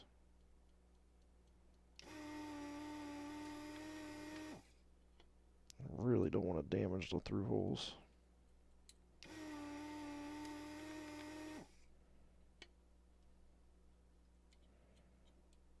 Feels like it's coming loose.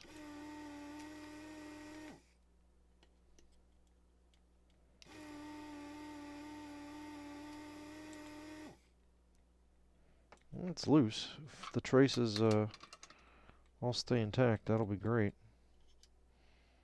The pins are all bent different directions, which will make it harder to pull out.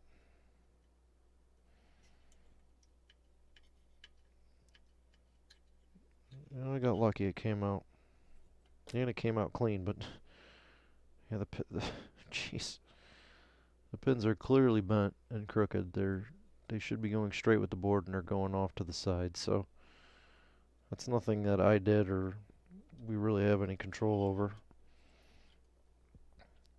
Here's another annoying thing. They scraped off the name on this chip.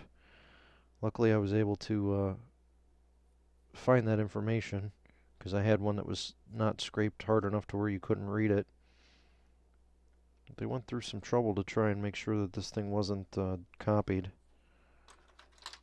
but not enough, because somebody got lazy. It was able to be copied. So I'm looking at this board, I'm looking for damage. I don't see anything right offhand. Usually it's the controller chip. This is a Rev B, so there's different boards were used for different setups. So there's an A, B, C, and a D, and they just pop a little resistor in there to mark which one it is. It does look like it got a little hot. These resistors are a little toasty here.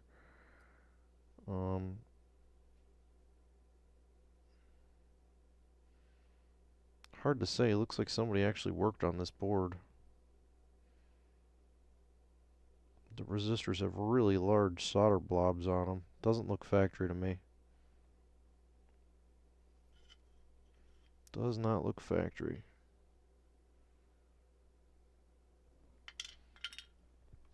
Maybe somebody was in there, maybe not. But we're going to find out right now if that board is good or bad.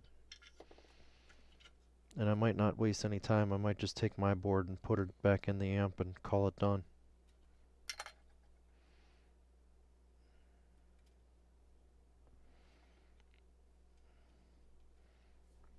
But we're going to find out right now if it's good or not. Making sure that it's plugged in the right direction. The back of the board faces the heatsink. Yes. Alright. Well, let's see what happens. Is it a bad controller board, or is it something else? Power is off.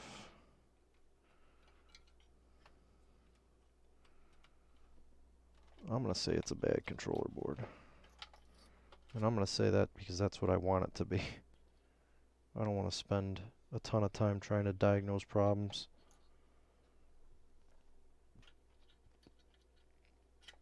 These things can be tricky sometimes. Alright, so we have suspect controller board and known good power supply, and we're going to power on.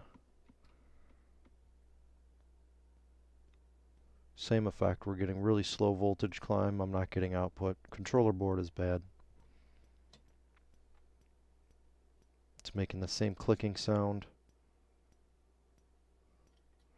Alright, so we're going to start with the known suspect, the controller in the controller chip.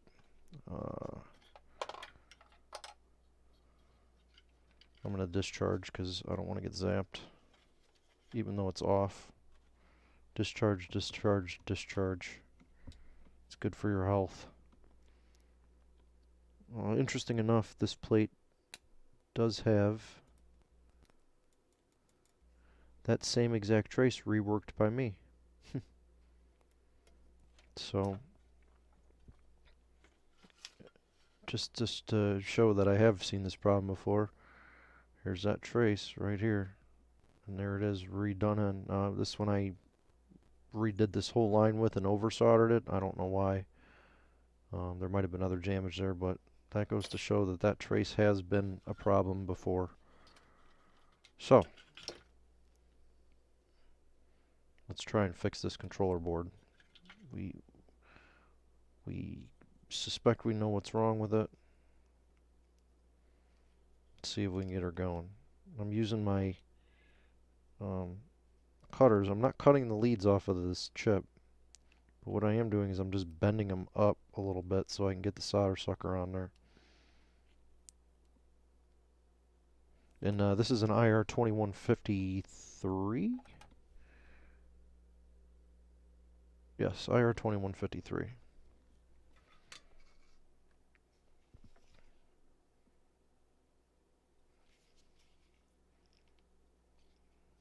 Usually the controller chip. Not always, usually. I'm going to have to lead solder these because the solder on these things is absolutely nasty. So we're going to blob them all up.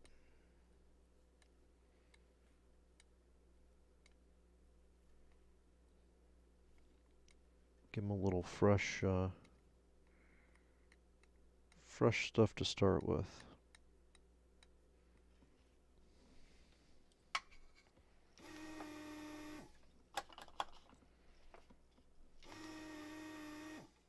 Solder sucker needs a little bit of cleaning, but we'll try and make it through this.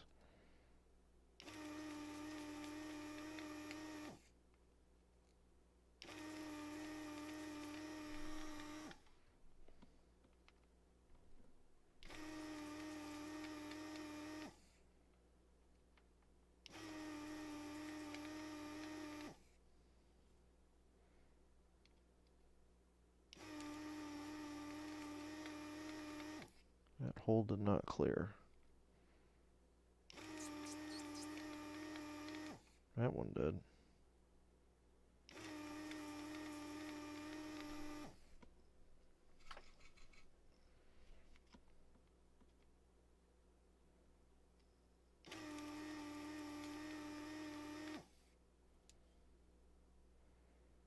And one hole that didn't clear, the one that goes to the ground plane.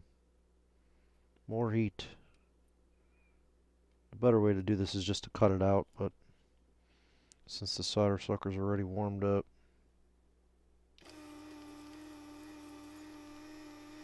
that should do it.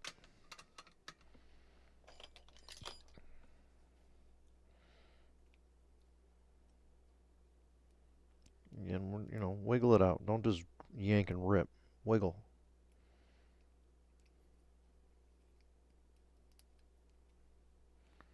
You don't want to fight it. You want to be gentle. These are electronics. Alright, let's get a new controller chip in there.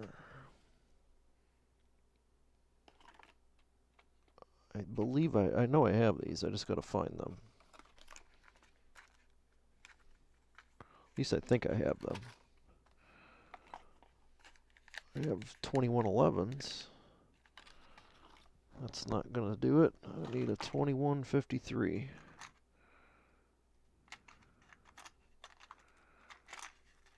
Here's all my extra control boards. Is this a chip?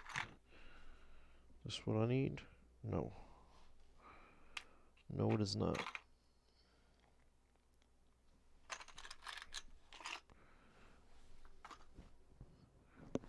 Bear with me while I look for the part that I need. It could be in one of my project bags. This is not a very common part that I replace, so I don't exactly know where it is in my bin.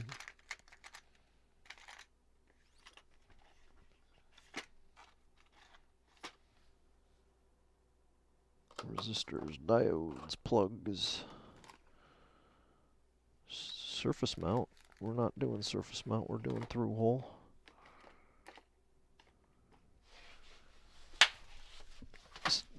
This damn bubble wrap's gotta go. Keep running it over with my chair. Alright, let's see here. Transistors, diodes.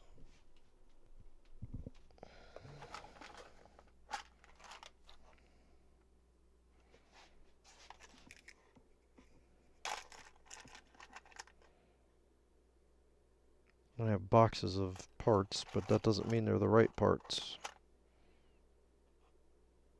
And here's one with the face ground off of it.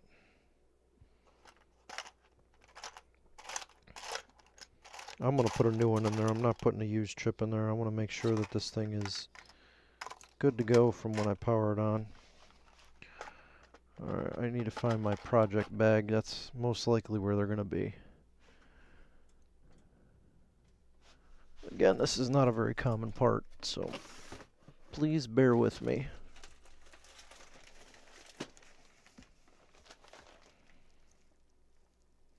And I have a lot of project bags. To some of you, that won't come as a big surprise.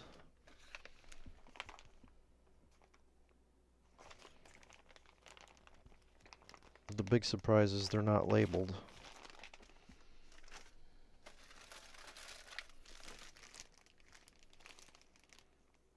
There we go.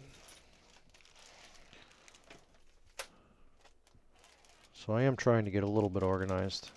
That doesn't mean that I actually am, but everything I need to make that board is in this bag. And that just helps me keep all the parts together when I'm working on a certain thing. So I got spare blank boards and all the parts I need to solder them up to make a good board. And since this is not a very frequently used part, you know, I don't keep them in my bins right next to me. Okay, so we will give this guy a new controller chip and see what happens. I'm gonna guess it's gonna come on. Make sure we put it in the right direction, though. That's kind of important. Now, there could be other parts that are bad on this. You know, could be bad diodes, could be bad, you know, other things on there. And we just won't know until we power it on. So there is, you know, I'll check these two resistors here that look a little burnt. Maybe poke around just a little bit. But, you know, testing parts in circuit is really hard to do.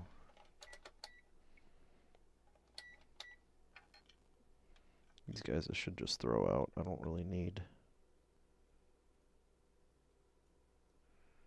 Let me verify that this fixes the issue before I do. I don't want to throw out a good chip. There's a component shortage going on. Thing could be worth its weight in gold. What I should do is I should take a working board and put a socket on there so I can replace those chips. That would be the smart thing to do. Alright, let's check our resistors here. Where are we at? 120K. So even though these got hot, they're still good. 120K. And mine should read the same thing. 120K. So the resistors are good. We'll check the diodes. Make sure the big diodes are alright. They probably are. Check this other resistor. Yeah, so the board's probably good. I'm not going to go through and check everything on it. At least not until I know something's, you know, not going to work.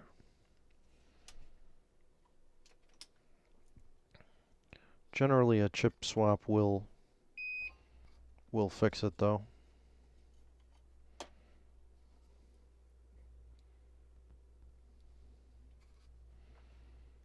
Controller chips make the difference.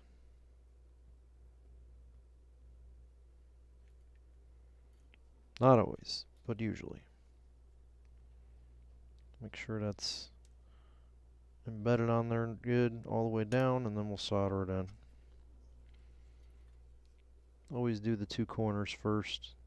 That tacks the part in place.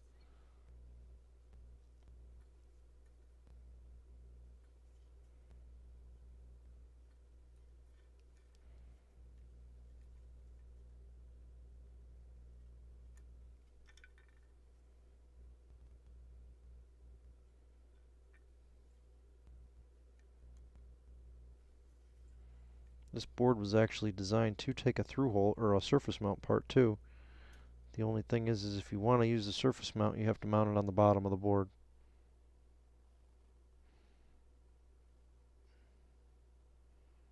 Alright, all our pins look soldered in good. So we will try it out and see what happens. Power is off.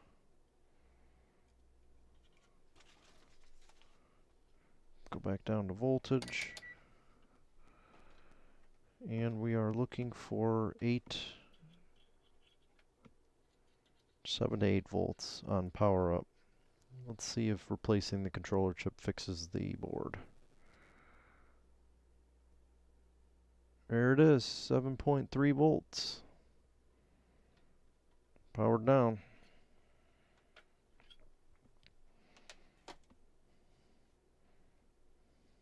They don't teach you that in college.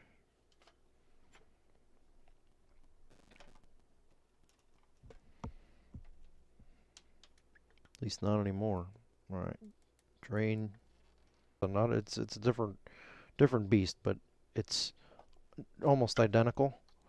Still made by Bash.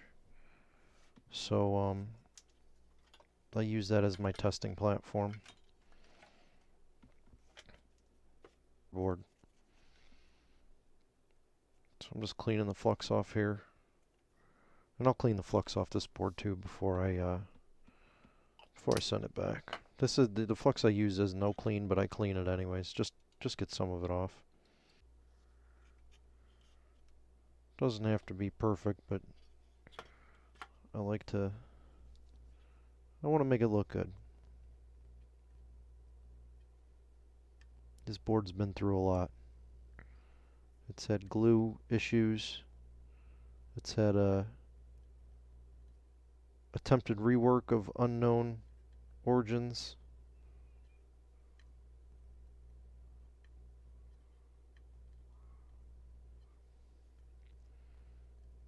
So it needs a little love. Alright. Control board is back in. Our repair still looks intact.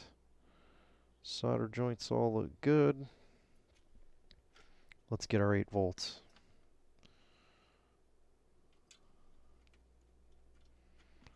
Yeah, I'm going to try and fix this. Dang, that's opened up already.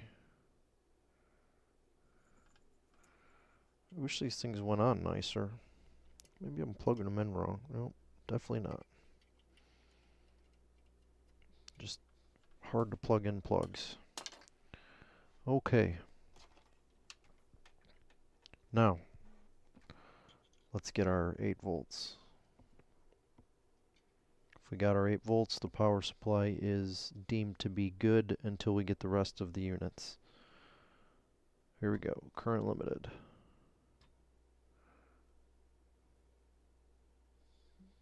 Nope. Nope, it doesn't want to fly.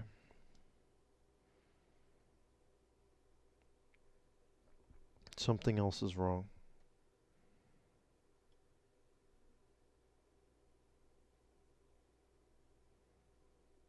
What? What else is wrong?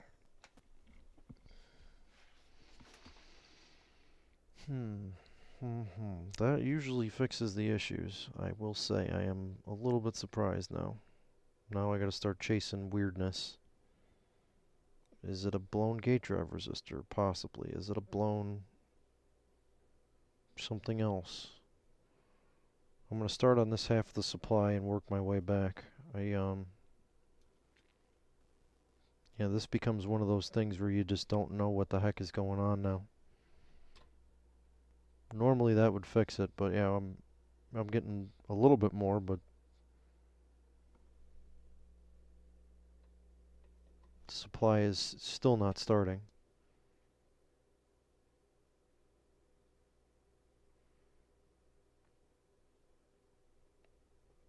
So I gotta figure out what else could have been damaged when those two resistors were shorted out.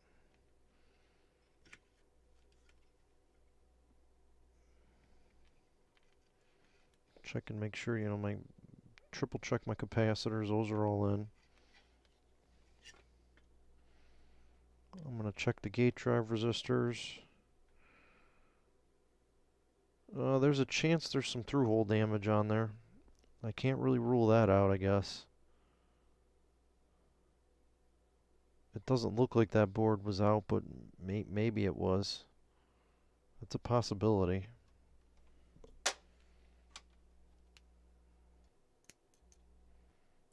That's going to be a hard one to trace if there is.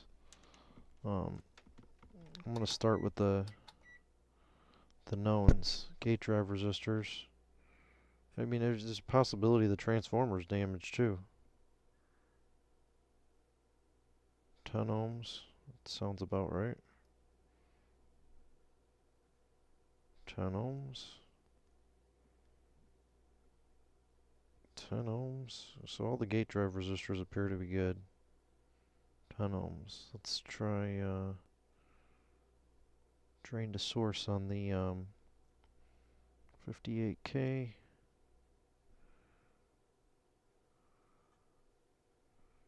That one's in the megs. Alright, it's in the megs now. I don't think there's any shorts. 58K, and then we'll come back onto it. Now it's megs. Don't always trust your original reading. And I'm just looking for, any anomalies on the transistor, so that appears to be good. Let's check over here where I made that mistake and had those shorts. We have a resistor diode. Let's check our resistor first.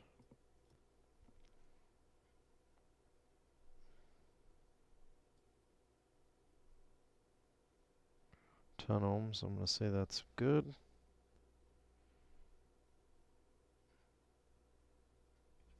I think that's a diode. It is a diode. Let's go to diode mode and see if he reads okay. In circuit, who knows? 4.8, I think that diode's good. What else do we have over here? We have a transistor, another resistor and diode.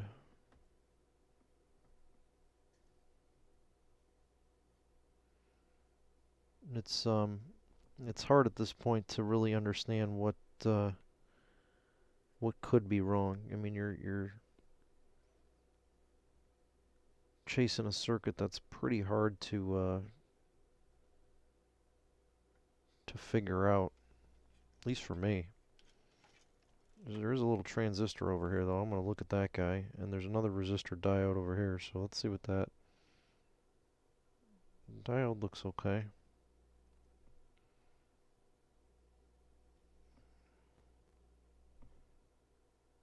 That's a resistor. Oh, what ohms?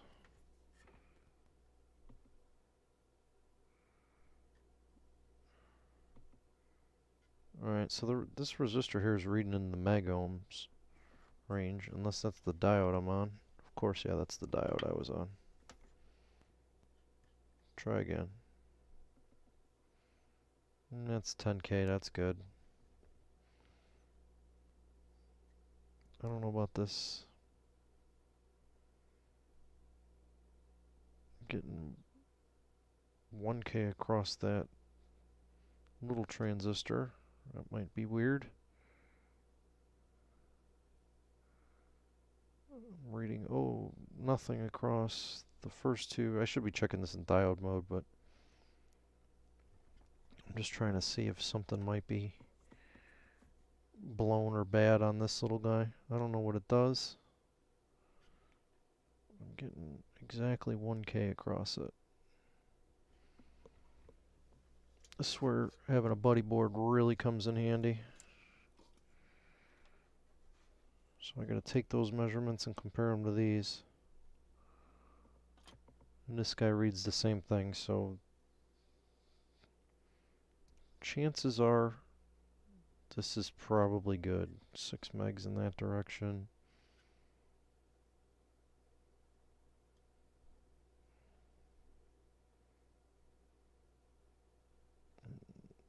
Not getting a reading in this direction, it's just flashing at me. 1.4 inclined, so there's a capacitor on there, that's why. Let's see what I get on this one, 1.5 megs.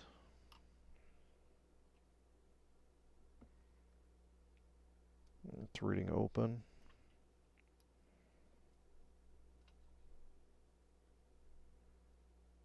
Open, and I'm getting 6 megs the other direction. So where does that goes to the control board?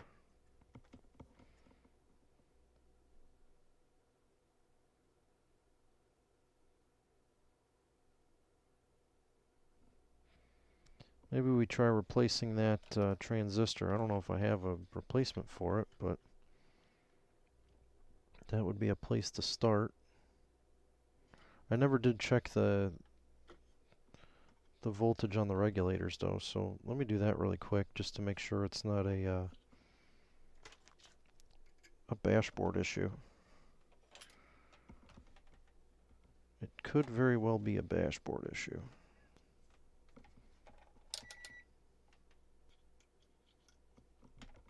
I don't know what these put out, but I think it's like plus or minus 15 or something like that. Alright, well, let's see what we got here. Yeah, we're not getting our 7, that's for sure. 0.8, it's not even 1 volt. Now these guys I'm getting 41.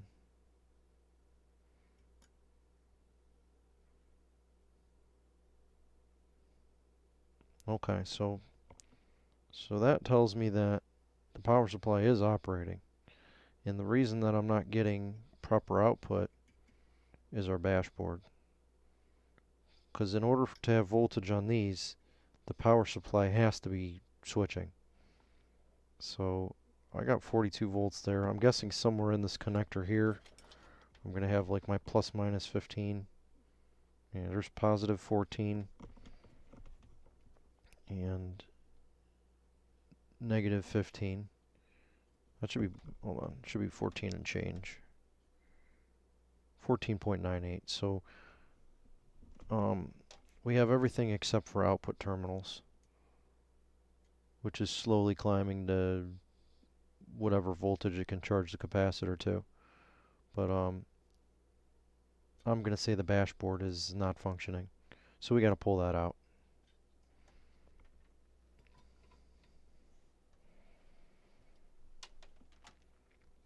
So we're getting closer. We're almost there. Discharge.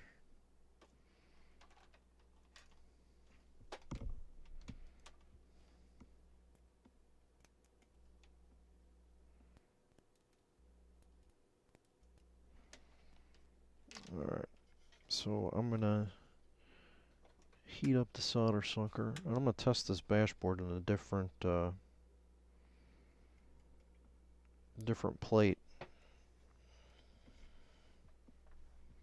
I'm going to use my sub 12 plate to check that. If that's not the case, then it could be any of this stuff over here.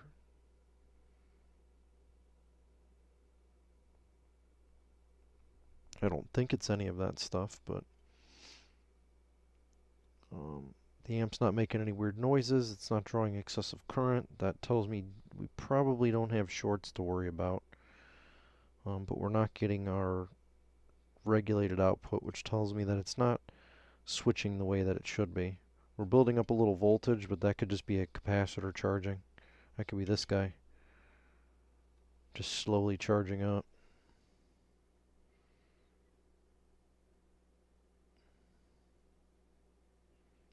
But the power supply does appear to be functioning, at least to some extent.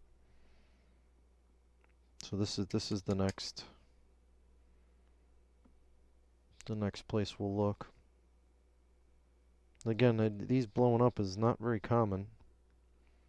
It does happen. Like the glue can kill them, and there was some glue down there, so I can't say that that wasn't the reason.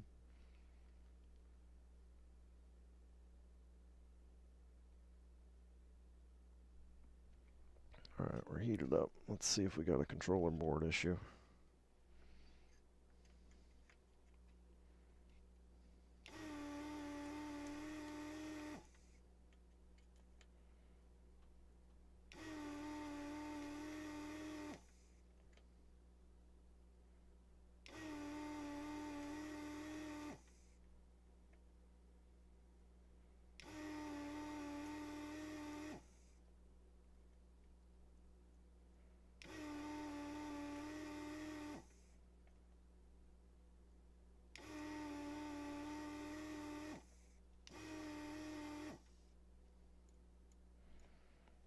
I gotta clean my tip here. I'm not getting the suction I need.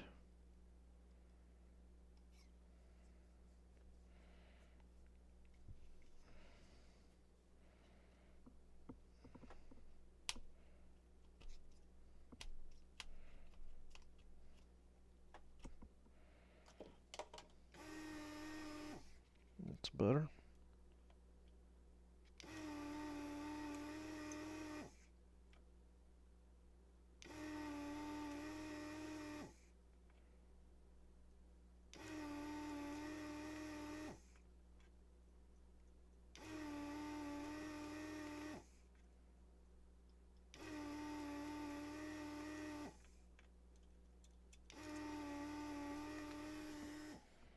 So the cool thing about these bash boards is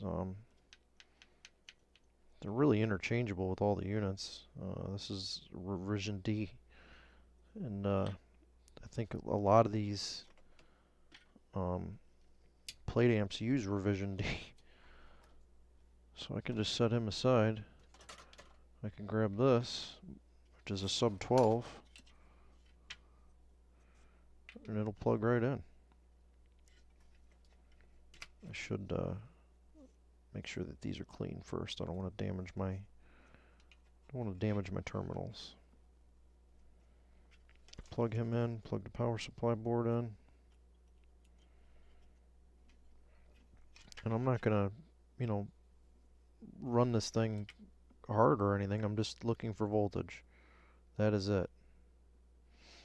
I'm looking for plus minus 5 volts up here. I don't know why I have a resistor lifted out of this. I hope I didn't blow this board up.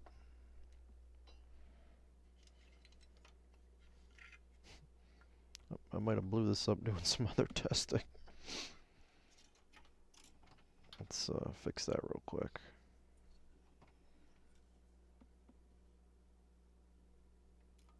Solder that resistor back down. Jumper actually is what it is. I don't know why it was up. It could be a number of different reasons, but we'll pretend that that wasn't like that. It should be fine. Alright, line and neutral. It doesn't really matter. AC is not polarized. At least not what we're doing. Alright, I'm going to look and make sure I get voltage on the regulators. Should be like 30 volts. Yeah, which it is. We got 26, and then I'm looking for 5 volts here. So I do have 6 volts here. So it's not the bash board. Dashboard is not the source of our problems right now, which is disappointing, because that means that something else is the source of our problems, and I need to find out what it is. And just to prove that, I'm going to throw another one in there. I got boards all over the place.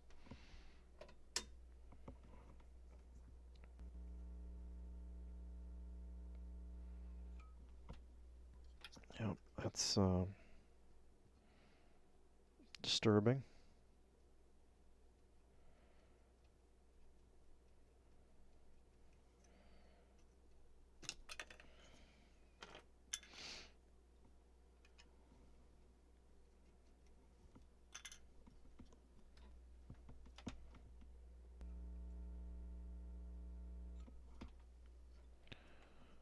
Alright, so we got to put him back in and find out where our problem is. Problem is not with the bash control board. The problem lies somewhere else. So it's going to be somewhere over in here.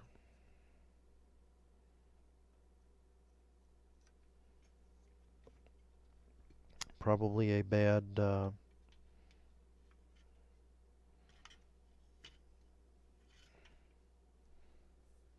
bad diode or a bad MOSFET or gate resistors fried or something. Something's not jiving. Oh jeez. Sorry I didn't get to these links faster.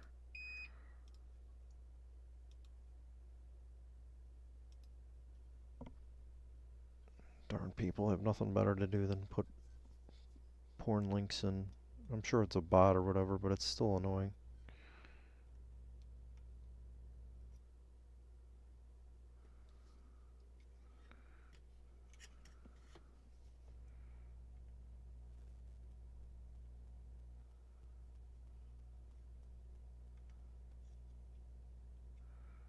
Google has all this technology, and you mean to tell me they can't detect when somebody's posting a link to a porn site in one of your chats? Come on.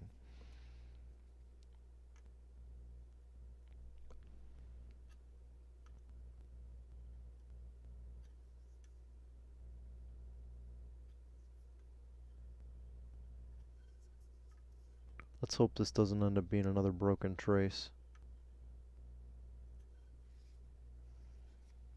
I don't know if I can handle another broken trace. That was a lot of troubleshooting for something silly. Alright, so we know we're not switching. We know we got power coming in.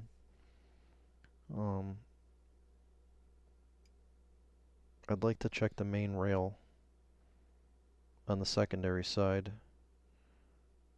to see if we're getting full voltage. So what I'll do is I'll probably turn this on its side and fire it up and just measure across the cap. That'll tell me if we're getting full voltage. And we have two diodes and two transistors over here. Gate is pin 1. So it looks like we have some gate drive resistors here and there. So I'm going to measure those real quick. Make sure those resistors didn't die an early death. It's usually not the resistors though.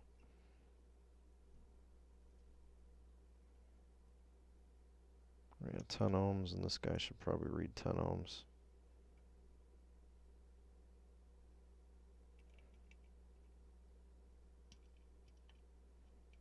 If I can get on the pad.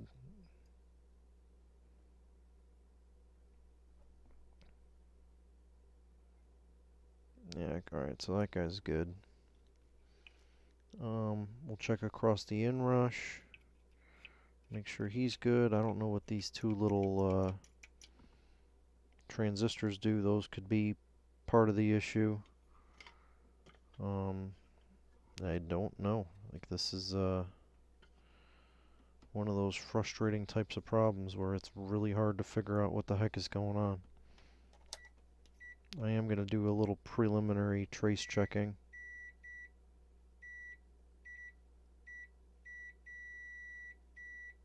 So I am showing a short there, but I think that's because we have some large resistors, which we do. This guy goes to pin 1, pin 3, pin 2, so that's current sense. That trace is good.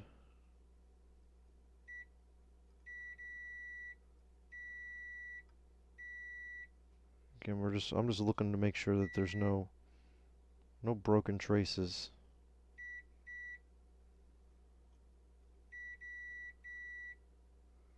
I don't know where those guys go. I do have a couple of little boogers on there, but I don't think that's gonna affect anything. It's not failed shorted because the power supply would start acting crazy. We can just check the diode. Make sure our diodes are behaving. I'm just making sure we don't have any shorts. I don't know what those are. Diodes.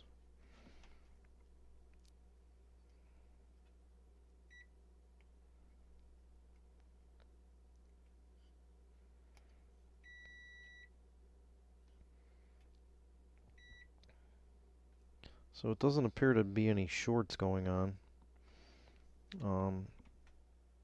We are getting output voltage though, so part of the transformer's working. I don't think the transformer has gone bad or anything. I really hope not, because if so, that's the death of this amp, and we really did all this for nothing. We're gonna check our main voltage on the cap on the secondary side. If we got voltage there, we know our transformer is functioning. And our rectifier diode is functioning.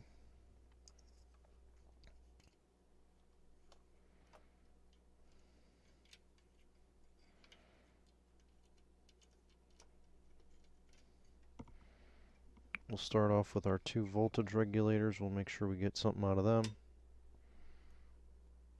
Yeah, power supply came out. We got 40 volts there. Let's, just for the sake of checking, we'll check the output again. I don't think we're going to get it, but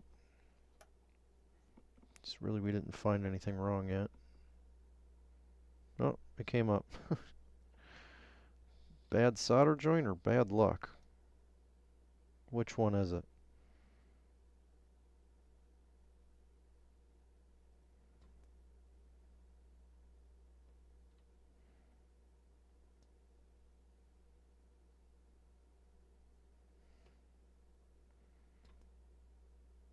It comes right on.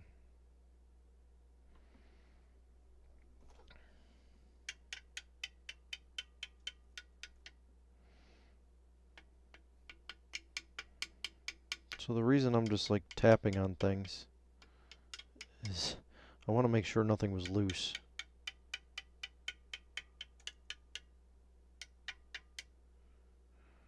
I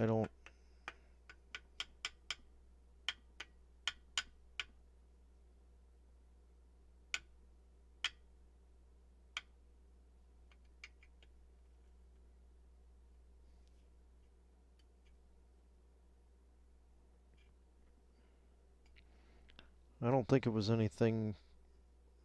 Maybe it was a fluke. I don't know. I'm not sure. I am not sure.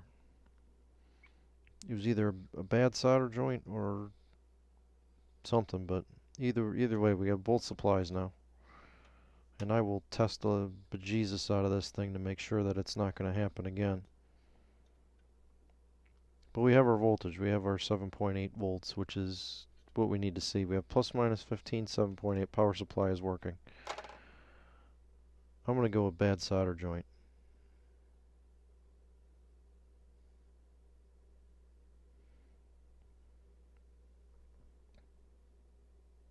Everything else appears to be pretty good. Or maybe poking around with the meter, you know, did something.